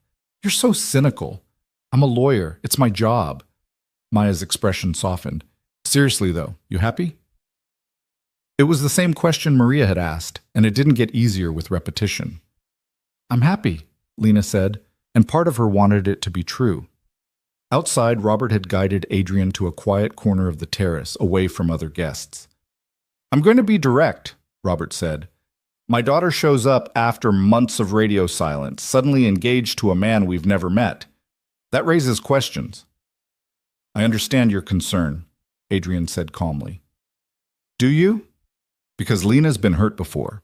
She doesn't always make the best decisions when it comes to relationships, and I need to know if you're one of those decisions." "I love your daughter, sir." The lie came out smooth, practiced. "I know this seems fast, but when you find someone who fits, why wait?" "Why wait indeed?" Robert studied him. "What do you do for a living, Michael?" Adrian had anticipated this question, had prepared for it. "Real estate development, commercial properties mostly, some residential." "Successful?" "I do well enough. Well enough to afford that watch?" Robert nodded to Adrian's wrist. That's a $50,000 timepiece if I'm not mistaken. Adrian didn't flinch. I've been fortunate in my investments. And Lena? What does she think about your fortune? She thinks I work too much and care too much about things that don't matter. Adrian's voice softened, and this part wasn't entirely a lie. She keeps me grounded, reminds me there's more to life than deals and money. Robert was quiet for a moment, and Adrian couldn't tell if he'd passed the test or failed spectacularly. My daughter is the kindest person I know, Robert said finally. She sees the best in people, even when they don't deserve it. She gives second chances, third chances. She forgives too easily and trusts too quickly. I know. Do you? Because if you hurt her, if you're using her or lying to her, or playing some game I can't see yet, I will find out, and I will make your life very difficult. Adrian met his gaze steadily. I have no intention of hurting Lena. It was the truth, wrapped in layers of lies. He didn't want to hurt her, but he would, inevitably, when this ended. They both knew it. Robert nodded slowly. Good. Then we understand each other. He extended his hand. Welcome to the family, Michael. The handshake felt like a betrayal. Back inside, Lena was cornered by her grandmother. 85 years old, diminished by illness, but still sharp as ever. Eyes that missed nothing. Lena, sweetheart, come sit with me. They settled on a couch away from the main crowd, and Eleanor Hayes took her granddaughter's hand with fingers that trembled slightly. I'm so glad you could come, Grandma. Wouldn't miss my own party. Eleanor's smile was warm but tired. Now, tell me about this young man you've brought. His name is Michael. I know his name. I want to know who he is, really is. Lena's throat tightened. He's good to me, Grandma. He makes me laugh. He challenges me. He's different from anyone I've ever known. Different how? He doesn't need me to be perfect. He just needs me to be honest. The irony of the statement wasn't lost on Lena, considering the entire relationship was built on lies. Eleanor studied her granddaughter's face. You love him. It wasn't a question, and Lena found herself unable to answer because the truth was too complicated and the lie was too simple. I care about him, she said finally. That's not what I asked. Before Lena could respond, Adrian and her father returned and Eleanor's attention shifted. You must be Michael. Come here. Let me look at you. Adrian approached with the same controlled grace he brought to everything, but Lena saw something flicker in his expression when Eleanor took his hand. The old woman's grip was weak, but her gaze was unwavering. You're taking care of my granddaughter? I'm trying to, ma'am. Trying isn't the same as succeeding. Eleanor's tone was gentle but firm. Lena deserves someone who will fight for her, protect her, love her the way she loves, with her whole heart. Can you do that? Adrian glanced at Lena, and something passed between them that felt too real for the performance they were giving. Yes, he said quietly, I can do that. Eleanor smiled. Good. Then you're welcome here. She patted the couch beside her. Sit. Tell me how you proposed. They sat, Adrian's hand finding Lena's automatically, and told the story they'd rehearsed. But somewhere in the telling, with Eleanor's tired eyes watching them and the weight of the lie pressing down, Lena felt something shift. This wasn't just about convincing her family anymore. It was about giving her grandmother something beautiful to hold on to. A story of love and commitment. Something pure in a world that often wasn't, even if it was fake. Especially because it was fake. The party continued around them. Cake was cut. Speeches were made, photos were taken. Lena and Adrian smiled for cameras, held each other, played their parts. And through it all, Lena caught moments where Adrian seemed almost comfortable, laughing at Connor's terrible jokes, listening patiently to her mother's stories, helping her grandmother with her cake when her hand shook too much. He was good at this. Too good. It was late afternoon when things went wrong. Lena was refilling her water glass at the bar when a man approached. Mid-40s, expensive suit, face she didn't recognize. Lena Hayes, right? His smile was friendly, but something about him set off alarm bells. I'm James Peterson, friend of the family. Nice to meet you. Lena started to move away, but he stepped into her path. I have to say, I was surprised to hear you were engaged. Last I heard you were single, working at that restaurant downtown. His tone was conversational, but his eyes were calculating. Fast courtship with Mr. Carson. Lena's stomach dropped. I'm sorry, do we know each other? We have mutual friends. I've heard about you. He leaned closer. Actually, I've heard about Michael Carson too. Funny thing, I work in finance, know most of the major players in the city. Never heard of him. He keeps a low profile. Does he? Because I'm very good at finding people, and Michael Carson doesn't seem to exist, at least not the way you've described him. James's smile turned sharp. Which makes me wonder who that man really is, talking to your father right now. Lena's mouth went dry. I don't know what you're talking about. No? Maybe I'm wrong. Maybe I should just go introduce myself, ask him directly about his work. I'm sure he'd love to discuss real estate development with someone in the industry. It was a threat, thinly veiled, and Lena recognized the play. He wanted something, and he was using her lie as leverage. What do you want? She asked quietly. Smart girl. I want to know who he really is. I want to know why you're lying to your family, and I want to know if this information would be valuable to certain parties who might pay well for it. Before Lena could respond, Adrian appeared at her side. His hand settled on her lower back, possessive and protective. Is there a problem? He asked, voice pleasant but eyes cold. James's smile widened. Michael Carson, I presume? James Peterson. I was just introducing myself to your lovely fiancée. How nice! Adrian's tone suggested it was anything but. Lena, your grandmother was looking for you. Of course. Lena started to leave, but James caught her arm. Actually, I was hoping we could all chat. I have some questions about... He didn't finish. Adrian's hand closed around James's wrist, removing it from Lena's arm with deliberate force. Don't touch her, Adrian said quietly. In fact, don't talk to her, don't look at her, don't breathe in her direction. Are we clear?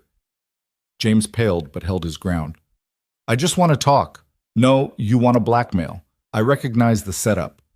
Adrian stepped closer, and despite being the same height, he seemed to tower over James. Here's what's going to happen. You're going to leave this party, you're going to forget you ever met Lena or me, and you're going to remember that threatening people has consequences.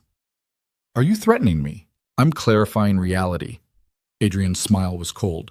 Now leave, while you still can. James looked between them, clearly weighing his options. Then he backed away, disappearing into the crowd. Lena's hands were shaking. He knows this is fake. He suspects there's a difference. Adrian guided her toward a quieter corner. Did he say anything else? That he was going to expose us, sell the information to someone. Lena's breath was coming too fast. This is falling apart. Everything's falling apart. Hey! Adrian cupped her face, forcing her to look at him. Breathe. It's not falling apart. He's fishing, trying to scare you into confirming his suspicions. Don't give him that. But he'll investigate. He'll find out Michael Carson doesn't exist the way I described. He'll tell my family. No, he won't. Adrian's voice was calm, certain. I'll handle it. How? You don't need to know how. You just need to trust me. Lena wanted to argue, but the look in his eyes stopped her.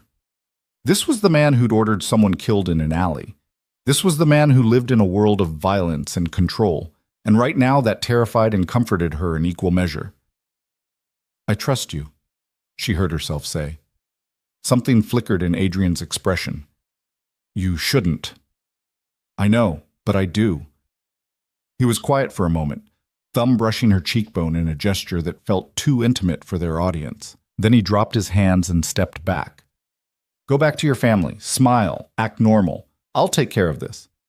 Adrian? I'll take care of it, he repeated firmly. That's what I do. He disappeared into the crowd, and Lena stood there trying to process what had just happened. Someone had seen through their lie. Someone was threatening to expose them, and Adrian had promised to handle it in ways she probably didn't want to imagine. She returned to her grandmother's side, plastered on a smile, and tried to act like her world wasn't imploding. Eleanor took her hand. Everything all right, dear? You look pale. Just tired, It's been a long day. Where's Michael? He had to make a call. Work thing. Eleanor's expression turned knowing. He's protective of you. I saw the way he looked at that man who was bothering you. You saw that? I may be old and sick, but I'm not blind. Eleanor squeezed her hand. That's a man who would burn the world down for you, Lena. Hold on to that. Lena's throat tightened. If only her grandmother knew the truth, that Adrian would burn the world down, yes, but not for love. For control. For keeping his secrets safe. Except she wasn't sure that was entirely true anymore. Adrian returned 20 minutes later, expression neutral, no sign of whatever he'd done to handle James Peterson. He rejoined the family easily, charming Lena's aunts, discussing politics with her uncle, being everything Michael Carson was supposed to be. But Lena saw the tension in his shoulders, the way his eyes scanned the room constantly, assessing threats. When they finally left, hours later, with hugs and promises to visit soon and her mother already planning the wedding, Lena felt like she'd run a marathon. In the car, silence stretched between them until they were on the highway, city lights blurring past. What did you do? Lena asked quietly. I had a conversation. What kind of conversation? The kind that convinced James Peterson that pursuing this would be bad for his health and his career. Adrian's hands were steady on the wheel.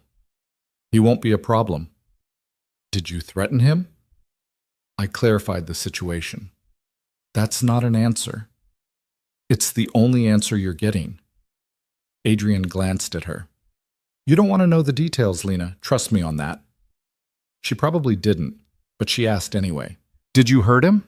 No, but I made it clear that I could. Sometimes that's more effective than actual violence. Lena's stomach twisted.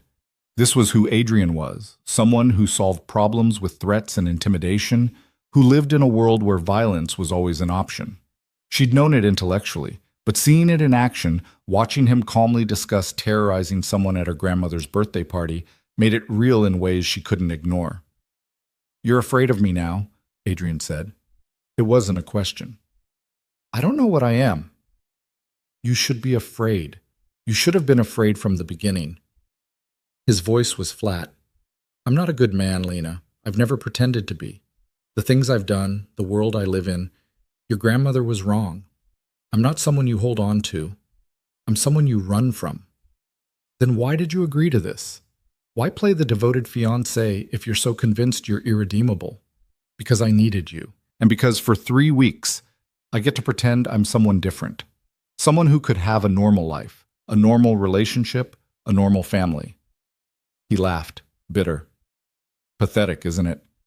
Lena looked at him, really looked at him, at the hard lines of his face, the tension in his shoulders, the loneliness wrapped in expensive clothes and cold control. It's not pathetic, she said quietly. It's human. Being human gets you killed in my world. Then maybe you're in the wrong world. Adrian pulled into the driveway but didn't get out. They sat in the dark garage, engine ticking as it cooled, neither moving. Today was hard, Adrian said finally. Your family, your grandmother, watching them love you, worry about you, want the best for you, that kind of unconditional care, I don't understand it. Did your family not? My family was complicated. My father loved too much, trusted too easily, got destroyed for it. My mother left when I was 12, couldn't handle the life anymore. I learned early that love is a weapon people use against you. He turned to face her. But watching you today, watching how they look at you, I understood why you needed this lie, why you couldn't bear to disappoint them. They're all I have. No, they're not. His hand found hers in the dark. You have more than you think, more than they see. You're stronger than they give you credit for. I'm not strong. I'm drowning in lies. You survived me. That takes strength. His thumb brushed across her knuckles. Your grandmother asked if I could love you the way you love, with your whole heart. I told her yes. You lied. Did I? Adrian's voice was soft, dangerous, because I'm starting to think that was the only honest thing I said all day. Lena's breath caught. Adrian, don't say anything, because if you do, If we acknowledge this, it becomes real, and real is complicated. It's already complicated. Then let's not make it worse. He released her hand, opened his door. We have 8 days left. Let's just get through them. He got out, leaving Lena sitting in the dark, heart pounding, trying to understand what had just happened. Adrian Voss had just admitted he might love her, and it terrified her more than anything he'd done before. Inside, they went to their separate rooms without speaking. Lena changed, washed off makeup, went through the motions mechanically. Her mind was spinning, replaying conversations, analyzing moments, trying to separate performance from truth. She was sitting on her bed, still dressed, when someone knocked softly. Adrian stood in her doorway, still in his clothes from the party, looking as lost as she felt. "I can't sleep," he said. "Me neither." "Can I come in?" Lena nodded, and he entered, closing the door behind him. For a moment they just looked at each other, two people pretending to be married who were starting to wish the pretending was real. "What are we doing?" Lena asked quietly. "I don't know." Adrian sat beside her on the bed, careful to leave space between them. This was supposed to be simple, a transaction. 3 weeks, then done. It's not simple anymore. No. He turned to face her. "Your family is lovely. Your grandmother is dying. James Peterson tried to blackmail you, and I threatened him because the thought of anyone hurting you made me want to commit violence." He laughed, hollow. "Nothing about this is simple. Do you regret it, offering me this deal? I regret that I'm going to hurt you when this ends. I regret that you're starting to look at me like I'm someone worth caring about. I regret that every time I touch you now, it feels less like acting and more like need." He paused. "But I don't regret knowing you." Lena's eyes burned. "We can't do this. We can't let this become real. I know." 8 more days, then we go our separate ways. That's the deal. I know. So why does it feel like we're lying to ourselves more than we're lying to everyone else? Adrian reached out, tucking a strand of hair behind her ear in that gesture that had become habit. "Because we are." They sat there in the quiet, not touching, but not quite separate, two people caught in a lie that was becoming truth. "Tell me something real," Lena said suddenly. "Not part of the story we're selling, something true." Adrian was quiet for a long moment, then, "My mother didn't just leave because she couldn't handle the life. She left because my father became someone she didn't recognize, someone violent and paranoid and dangerous. And I swore I'd never become him. But every day, I see more of him in the mirror." He met her eyes, and that terrifies me more than anything in my world ever has. "You're not your father." "How do you know? You don't know what I've done, the things I'm capable of." "I know you gave me your mother's bracelet. I know you were gentle with my grandmother even though you had no reason to be. I know you protected me today, not because you had to, but because you wanted to." Lena's voice was steady. "You think you're a monster, but monsters don't question themselves. Maybe I'm just better at hiding it. Or maybe you're more human than you want to admit." Adrian stood abruptly, pacing to the window. "You need to stop doing that." "Doing what?" "Seeing things in me that aren't there. Building me into something I'm not. I'm going to disappoint you, Lena. It's inevitable, and I'd rather you hate me for what I am than love me for what I'm not." Too late for that. He turned, and the look on his face was raw, vulnerable in ways she'd never seen. "Don't say that." "Why not? It's true. I'm already in too deep. I already care more than I should." Lena stood, crossing to him. "You think you're the only one pretending this is fake?" "I've been lying to myself for days, telling myself it's just the performance, just the proximity, just the situation. But it's not." "Lena, I don't want the money anymore. I don't want the clean slate. I just want—" She stopped, afraid to finish the sentence. "What? What do you want?" "You. The real you. Not Michael, not the businessman, not the act. Just Adrian." Her voice broke. "And I know that's impossible. I know we have 8 days left, and then this ends. I know you live in a world I don't belong in, and I live in a life you can't be part of. But I'm tired of pretending I don't feel this." Adrian closed the distance between them in 2 steps, hands framing her face with surprising gentleness. "If I kiss you right now," he said quietly, "there's no going back. This stops being fake. This becomes real. And real is messy and complicated and probably going to end badly for both of us. I know. Are you sure? Instead of answering, Lena kissed him. It was nothing like the brief, performative touches they'd shared for audiences. This was desperate and real, and everything they'd been holding back for nearly 2 weeks. His hands tangled in her hair, hers gripped his shirt, and for a moment the lies fell away, and there was just this: two people who'd found each other in the worst possible way at the worst possible time.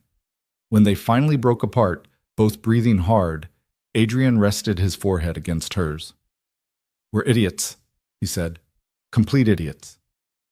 This is going to be a disaster." "Probably. I'm still dangerous, still living in a world you shouldn't be part of, still going to hurt you. I know." Lena's hands were still fisted in his shirt. "Do it anyway." And Adrian, who'd spent his entire adult life in control, who never made decisions without calculating every angle, who'd built an empire on cold logic and ruthless efficiency, threw caution away and kissed her again. Somewhere in the back of his mind, he knew this was a mistake. Knew that letting Lena in, letting this become real, was the most dangerous thing he'd ever done. But for the first time in longer than he could remember, Adrian Voss didn't care about the danger. He just wanted her, and that more than anything should have terrified him. Instead, it felt like finally coming home. Adrian left her room before dawn, before the lines between pretending and reality could blur any further. But the damage was done. They'd crossed a threshold neither had intended to cross, and there was no going back. Lena lay in bed watching the sunrise paint her ceiling in shades of gold, trying to reconcile the transaction they'd agreed to with what had happened between them. In 8 days, this was supposed to end. The marriage annulled, the money transferred, both of them walking away clean. Except nothing about this felt clean anymore. She found him in the gym, hitting the punching bag with controlled violence. Marcus was nowhere to be seen. Adrian's movements were precise, methodical, like he was trying to beat something out of his system. "We need to talk," Lena said from the doorway. He stopped, breathing hard, not turning around. "About last night. About what happens now." "Nothing happens now. We have 7 days left on our agreement. We finish what we started." He grabbed a towel, finally facing her. His expression was shuttered, back to the cold control she'd first encountered. "Last night was a mistake." The words stung more than they should have. A mistake. What else would you call it? We got caught up in the moment. The performance became too real. It happens. His voice was flat, emotionless. But it doesn't change the fundamental reality. This ends in 7 days. You get your money. I get my business deal. We move on. You don't believe that. I have to believe it, because the alternative is admitting I've developed feelings for someone I'm contractually obligated to leave. And that's not acceptable. Lena stepped closer, refusing to let him retreat behind his walls. What if I don't want the money anymore? What if I want to stay? Then you're delusional. Adrian's jaw tightened. This isn't a fairy tale, Lena. I'm not a prince. I'm a criminal who threatened a man at your grandmother's birthday party. I live in a world where people die for crossing me. Where trust gets you killed and love is a liability. You don't belong here. Maybe I do. Maybe you don't get to decide that for me. I'm deciding it anyway. He moved past her toward the door. The Castellano deal closes in 5 days. After that, we'll handle the annulment. Until then, we maintain appearances. That's all. He left, and Lena stood alone in the gym, anger and hurt warring in her chest. He was shutting her out, pushing her away, probably thinking he was protecting her. But all he was doing was proving he was exactly as damaged as she'd suspected. The next 3 days were torture. They maintained the appearance of a devoted couple for the Castellanos, for Adrian's business associates, for anyone watching. But in private, Adrian was distant, cold, back to treating her like an employee rather than someone he'd kissed like his life depended on it. Lena threw herself into the routine, training with Marcus, who said nothing about the tension but pushed her harder, meals with Helen, who offered quiet sympathy without prying, long hours alone in that massive house, feeling more isolated than she'd ever felt in her tiny apartment. Her mother called daily, gushing about how wonderful Michael had been, how happy Grandma Eleanor was, how excited everyone was for the wedding. Each call was another knife in Lena's chest, another reminder that the lies had multiplied beyond control. On day 4, everything changed. Lena was in the library when Helen appeared, face pale, expression strained. "Mrs. Voss, there's a situation. Mr. Voss needs you in his office immediately." The urgency in Helen's voice sent alarm bells ringing. Lena followed her down the hall, found Adrian on his phone, expression darker than she'd ever seen it. "I don't care what it takes," he was saying. "Find him, now!" He hung up, looked at Lena. "We have a problem." "What kind of problem?" "James Peterson, the man from your grandmother's party. He's missing." Lena's stomach dropped. Missing? As of this morning, his wife filed a report, and apparently before he disappeared, he told several people about his suspicions regarding us. Adrian's voice was tight. "The police are asking questions, about me specifically." "Oh my God! Did you—" "No, I didn't touch him." Adrian's eyes were hard. "But someone did, and they're trying to make it look like I'm responsible." "Who would do that?" "Someone who wants to destroy my deal with the Castellanos. Someone who wants to see me implicated in a disappearance right before the biggest negotiation of my career." He pulled up something on his computer, turned the screen toward her. "Thomas, the man from the gala, he's connected to a rival group. They've been trying to block this acquisition for months." Lena's mind raced. "So he took James Peterson, who already suspected us, and made him disappear to frame you." "Exactly. And if the police come sniffing around, if the Castellanos get wind of this, the entire deal falls apart. More than that, I could be looking at real legal trouble." "What do we do?" "We?" Adrian's expression was sharp. "There's no we in this, Lena. This is my mess. My world. You need to distance yourself. Go back to your apartment, your life. Act like this was a brief fling that ended. Protect yourself." "I'm not abandoning you." "You're not abandoning me. You're being smart." He stood, came around the desk. "This is what I tried to tell you. My world is dangerous. People disappear. People get framed. People die. And I won't let you get caught in the crossfire. Too late. I'm already in it." Lena grabbed his arms, forcing him to look at her. "We're married, Adrian, legally. That makes this my problem, too. So stop trying to protect me by pushing me away and let me help." For a moment, something flickered in his eyes. Gratitude, maybe, or fear. Then it was gone, replaced by calculation. "If you stay, if you help, there's no guarantee this ends well," he said quietly. "Nothing in life comes with guarantees. You taught me that." Adrian was quiet, clearly weighing options, assessing risks. Then he nodded. "All right, here's what we're going to do." They spent the next 2 hours strategizing. Adrian made calls, pulled in favors, activated networks Lena didn't want to know about. The picture became clearer. Thomas had orchestrated James's disappearance to frame Adrian, timing it perfectly to coincide with the Castellano deal closing. "He's probably keeping James alive somewhere," Adrian said, studying surveillance footage his people had pulled. "If James turns up dead with evidence pointing to me, it's stronger than just a disappearance. But if I can find him first, prove I wasn't involved, the frame job falls apart. And if you can't find him, then I lose everything, the deal, my reputation, possibly my freedom." He looked at her. "Which is why you should still leave, while you can." "I'm not leaving." Lena's voice was firm. "What do you need me to do?" What Adrian needed was something Lena hadn't expected. He needed her to go back to the Castellanos. "Maria trusts you," he explained. "If the rumors reach them before we resolve this, they'll call off the deal. But if you go there, act normal, keep them confident. It buys us time." "You want me to lie to them?" "I want you to do what you've been doing for 2 weeks. Perform, convince them everything is fine. While you're out hunting for a missing man. While I'm fixing this mess." Adrian's expression was tense. "Can you do it?" Lena thought about Maria's warmth, Antonio's trust, the way they'd welcomed her into their family without question. The thought of lying to them again made her sick. But the alternative was letting Adrian face this alone. "I can do it," she said. The Castellanos welcomed her like always, warm hugs and genuine smiles. Maria immediately pulled her into the kitchen, chattering about wedding plans. asking about venues and flowers and all the things Lena should have been thinking about if any of this were real. Adrian's working too much again, isn't he? Maria said knowingly. That man doesn't know how to rest.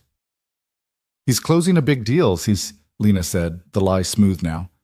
He wants everything perfect. Of course he does. Control is important to him. Maria squeezed her hand, but he has you now, someone to remind him what matters. The guilt was suffocating. They had lunch and Lena performed perfectly, laughed at the right moments, shared invented stories about her life with Adrian, let Maria believe the fairy tale, all while her phone sat silent in her purse. No updates from Adrian, no idea if he was finding anything or falling deeper into trouble. It was mid-afternoon when Antonio joined them, his expression troubled. Lena, can I ask you something? Her heart seized. Of course. Adrian, his business. You know what he really does, don't you? The question hung in the air like a blade. Lena's throat went dry. I know he's in real estate development, she said carefully. And the rest? Antonio's eyes were kind but sharp. The parts he doesn't advertise? Lena met his gaze, made a choice. I know he's complicated. I know his world isn't simple. And I know he's trying to build something better. Antonio studied her for a long moment. Then he nodded. Good. Because rumors are circulating about a missing man, about Adrian being involved. And I need to know if my daughter here, he gestured to Maria, and I are making a mistake trusting him. You're not making a mistake. Lena's voice was steady. Adrian didn't do what they're accusing him of.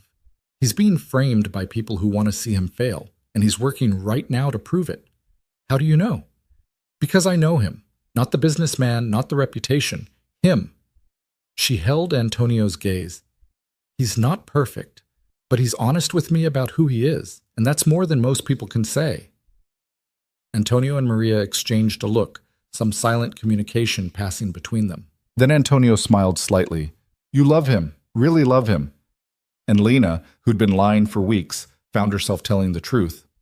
Yes, I really do. Her phone buzzed. A text from Adrian. Found him. Need you home now. Lena made her excuses, promised to visit soon, son, and rushed back to the house. She found Adrian in his office with a man she didn't recognize. Mid-40s, disheveled, terrified. James Peterson. Lena, Adrian said, voice tight. James has something to tell you. James looked at her, shame written across his face. I'm sorry. I never meant for it to go this far.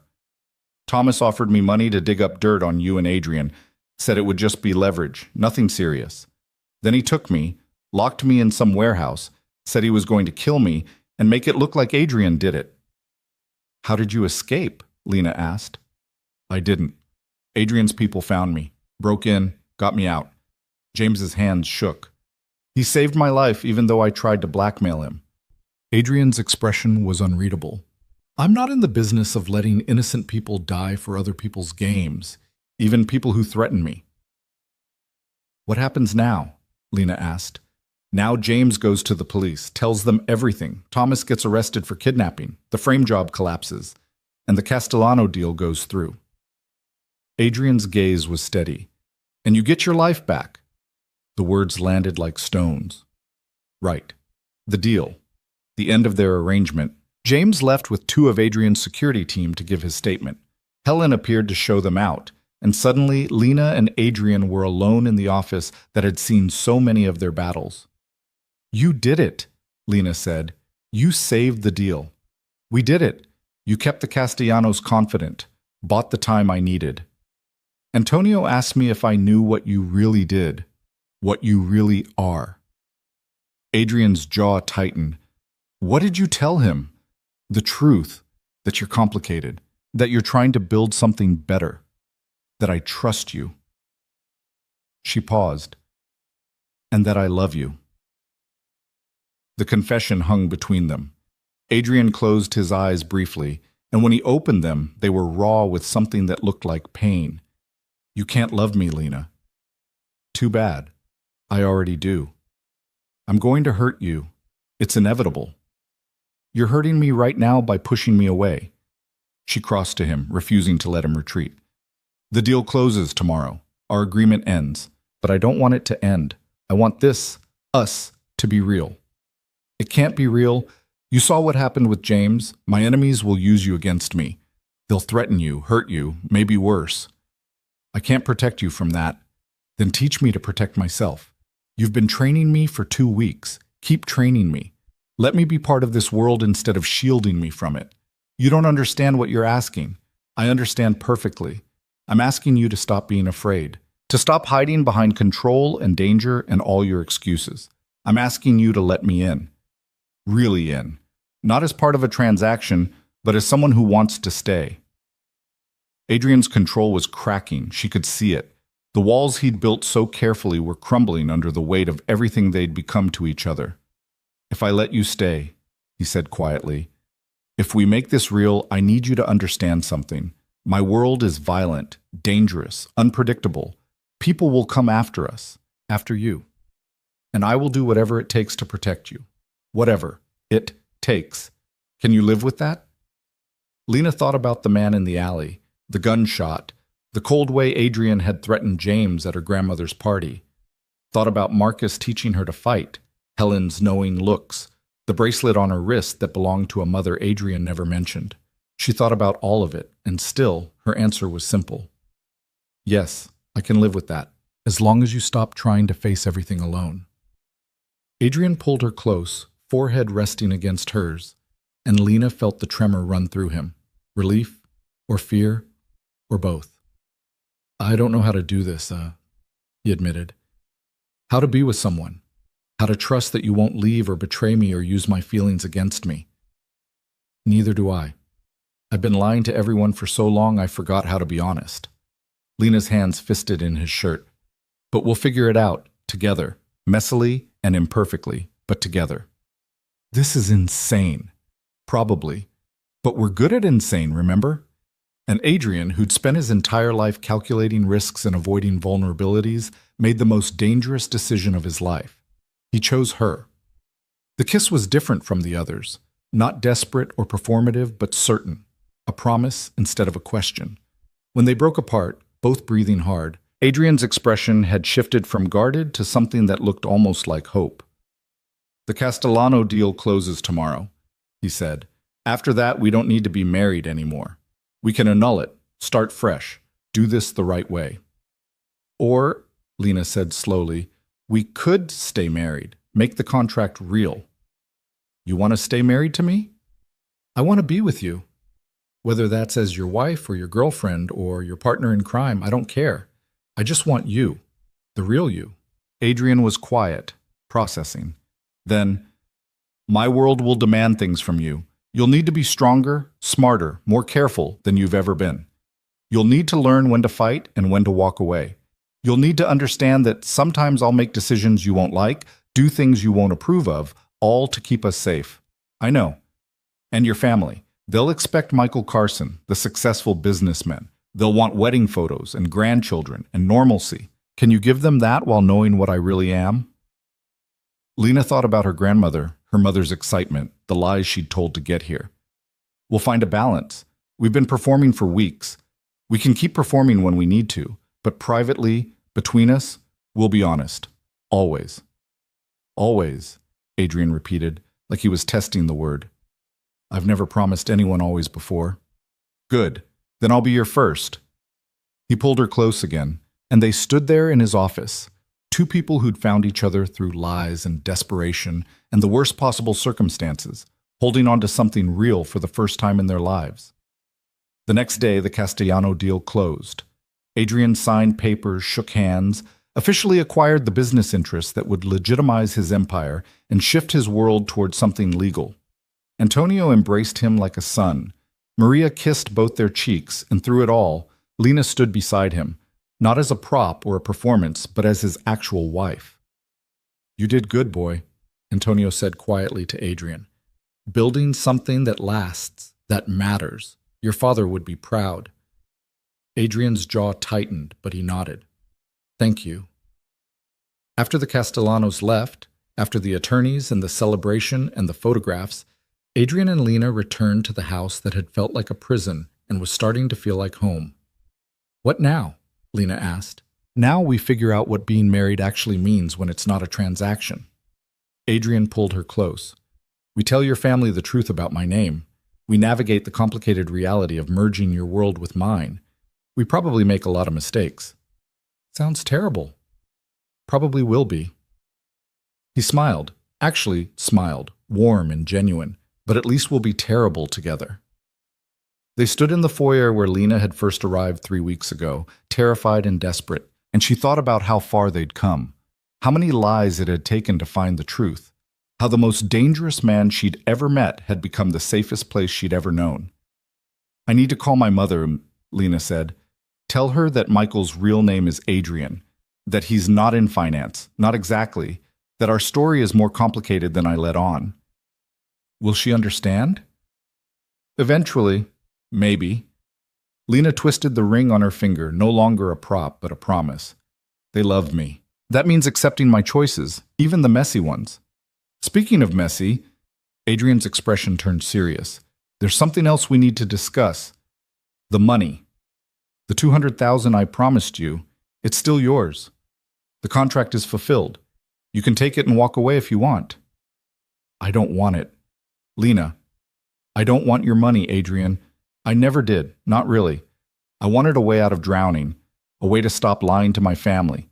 And you gave me that, but what I got was so much more." She took his hands. "I got you, and that's worth more than any amount of money." "You're too good for me." "Probably, but you're stuck with me anyway." Adrian kissed her, and Lena thought about fairy tales and how they always skipped the complicated parts. The messy reality of two broken people trying to build something whole. The negotiations and compromises and hard conversations about merging lives that didn't naturally fit. But maybe that was the real story worth telling. Not the perfect romance, but the imperfect one. The one where love wasn't a solution, but a choice you made every day despite the complications. 3 months later, Lena stood in the same Riverside country club where her grandmother's party had been, wearing a different dress, surrounded by the same family, preparing to tell them the truth. Adrian was beside her, hand on her lower back, solid and steady. They decided together, no more lies. Her family deserved to know who she'd really married, what his world really entailed, what their future actually looked like. "You ready?" Adrian murmured. "No, but let's do it anyway." Her mother appeared, smiling. "Lena, what's this mysterious announcement you mentioned? Is it about the wedding? Have you set a date?" Lena took a breath. "Actually, Mom, there's something I need to tell you. About Michael, about us." The truth came out in pieces. That his real name was Adrian Voss. That their romance had started as a business arrangement. That the engagement had begun as a lie to impress the family, but had become real along the way. That his business interests were complicated, sometimes dangerous, and she was choosing to be part of that world anyway. Her mother's face went through a dozen emotions. Her father looked ready to explode. Maya immediately went into lawyer mode, asking questions, demanding details. But her grandmother, sitting in her wheelchair, oxygen tube in her nose, just smiled. "I knew," Eleanor said quietly. Everyone turned to stare at her. "You knew?" Lena asked. "That Michael wasn't who you said he was? That something was complicated about your relationship?" Eleanor's eyes were still sharp despite the illness ravaging her body. "Of course I knew. I've been reading people for 85 years, sweetheart. You think I couldn't see through a fake engagement? Then why didn't you say anything?" "Because I could also see that whatever started as a lie was becoming real. I could see the way he looked at you, the way you looked at him. I could see two people finding each other despite themselves." Eleanor reached out, and Adrian knelt beside her wheelchair so she could take his hand. "And I could see that this man, whatever his past, whatever his world, would burn it all down before he let anything hurt you. That's worth more than any pretty story." Adrian's throat worked. "Thank you. Don't thank me yet. You hurt my granddaughter. I'll haunt you. Don't think death will stop me." "I believe you." Eleanor turned to Lena. "You love him?" "Yes." "And he loves you?" "Yes," Adrian said before Lena could answer. Then that's all that matters. Eleanor leaned back, tired but satisfied. Everything else is just details. The family was less immediately accepting. Her mother needed time to process. Her father demanded a private conversation with Adrian that lasted an hour and involved what sounded like threats. Maya made them both promise to get a better prenup, one that actually protected Lena. But slowly, grudgingly, they came around. Because at the end of the day, they could see what Eleanor saw, that whatever mess Lena and Adrian had started with, they'd found something real in the middle of it. 6 months after that, Eleanor passed away peacefully in her sleep. The funeral was huge, celebrating a life well lived and a woman who'd touched countless people. Lena gave the eulogy, Adrian held her hand through it, and afterward her mother pulled them both aside. "She loved you, you know," Claire said to Adrian. "Told me right before she died that you were exactly what Lena needed. Someone strong enough to match her, honest enough to earn her trust." "I try," Adrian said quietly. "Try harder." But Claire's smile was warm. "And thank you for making her last months happy, for giving her a love story to believe in." A year after their arrangement began, Lena and Adrian stood in Adrian's office, their office now, since Lena had started working with him on the legitimate side of his business interests. "The Hayes Foundation is officially established," Adrian said, reviewing paperwork. "In your grandmother's name, focused on civil rights advocacy, supporting causes she cared about. Initial funding of $5 million. You didn't have to do that," Lena said. "Yes, I did. Your grandmother saw something in me I didn't see in myself. This is how I honor that." He set down the papers. "Also, Marcus says you're ready for advanced training. Says you could probably take down most of my security team now." "Probably isn't definitely. Definitely comes with time. You're getting there." Adrian pulled her close. "The Castellano acquisition is generating returns ahead of projections. Antonio wants to expand our partnership. And I got a call from your mother. She's planning a family dinner next week and demanding we attend." "Your life has become so domestic," Lena teased. "Our life. And I hate how much I don't hate it." He kissed her forehead. "Who knew that the woman I hired to play my wife would actually become the best decision I ever made? You didn't hire me to be your wife. You hired me to pretend. Best mistake I ever made then." Lena looked around the office, at the life they'd built from lies and desperation. She thought about the woman she'd been, drowning in debt, lying to her family, hiring wedding planners for fiancés who didn't exist. She thought about the man Adrian had been, cold, controlled, convinced that love was weakness and trust was fatal. And she thought about what they'd become together. Not perfect, never perfect, but real. Honest in the ways that mattered. Building something that lasted not because it was easy, but because they chose it every single day. "You know what's funny?" Lena said. "What?" "I came to you thinking I needed a fake husband to solve my problems, and you came to me thinking you needed a fake wife to close a deal. And we were both right, just not the way we expected. We did solve our problems. We did close the deal, just not the business one." Adrian smiled, that genuine smile she'd learned to coax out of him. "So what deal did we close?" "The one where two people too stubborn to admit they were lonely found each other and decided to be less lonely together." "That's not very romantic." "No, but it's true. And true is better than romantic." Adrian kissed her, and somewhere in the back of her mind, Lena thought about the wedding planner she'd hired all those months ago. About Caroline with her binder of vendors and her professional smile, planning a party for a man who didn't exist. She should probably tell Caroline the truth someday. Explain that Michael Carson had become Adrian Voss, that the fake engagement had become a real marriage, that the careful lie had transformed into the most honest thing in her life. But maybe Caroline wouldn't be surprised.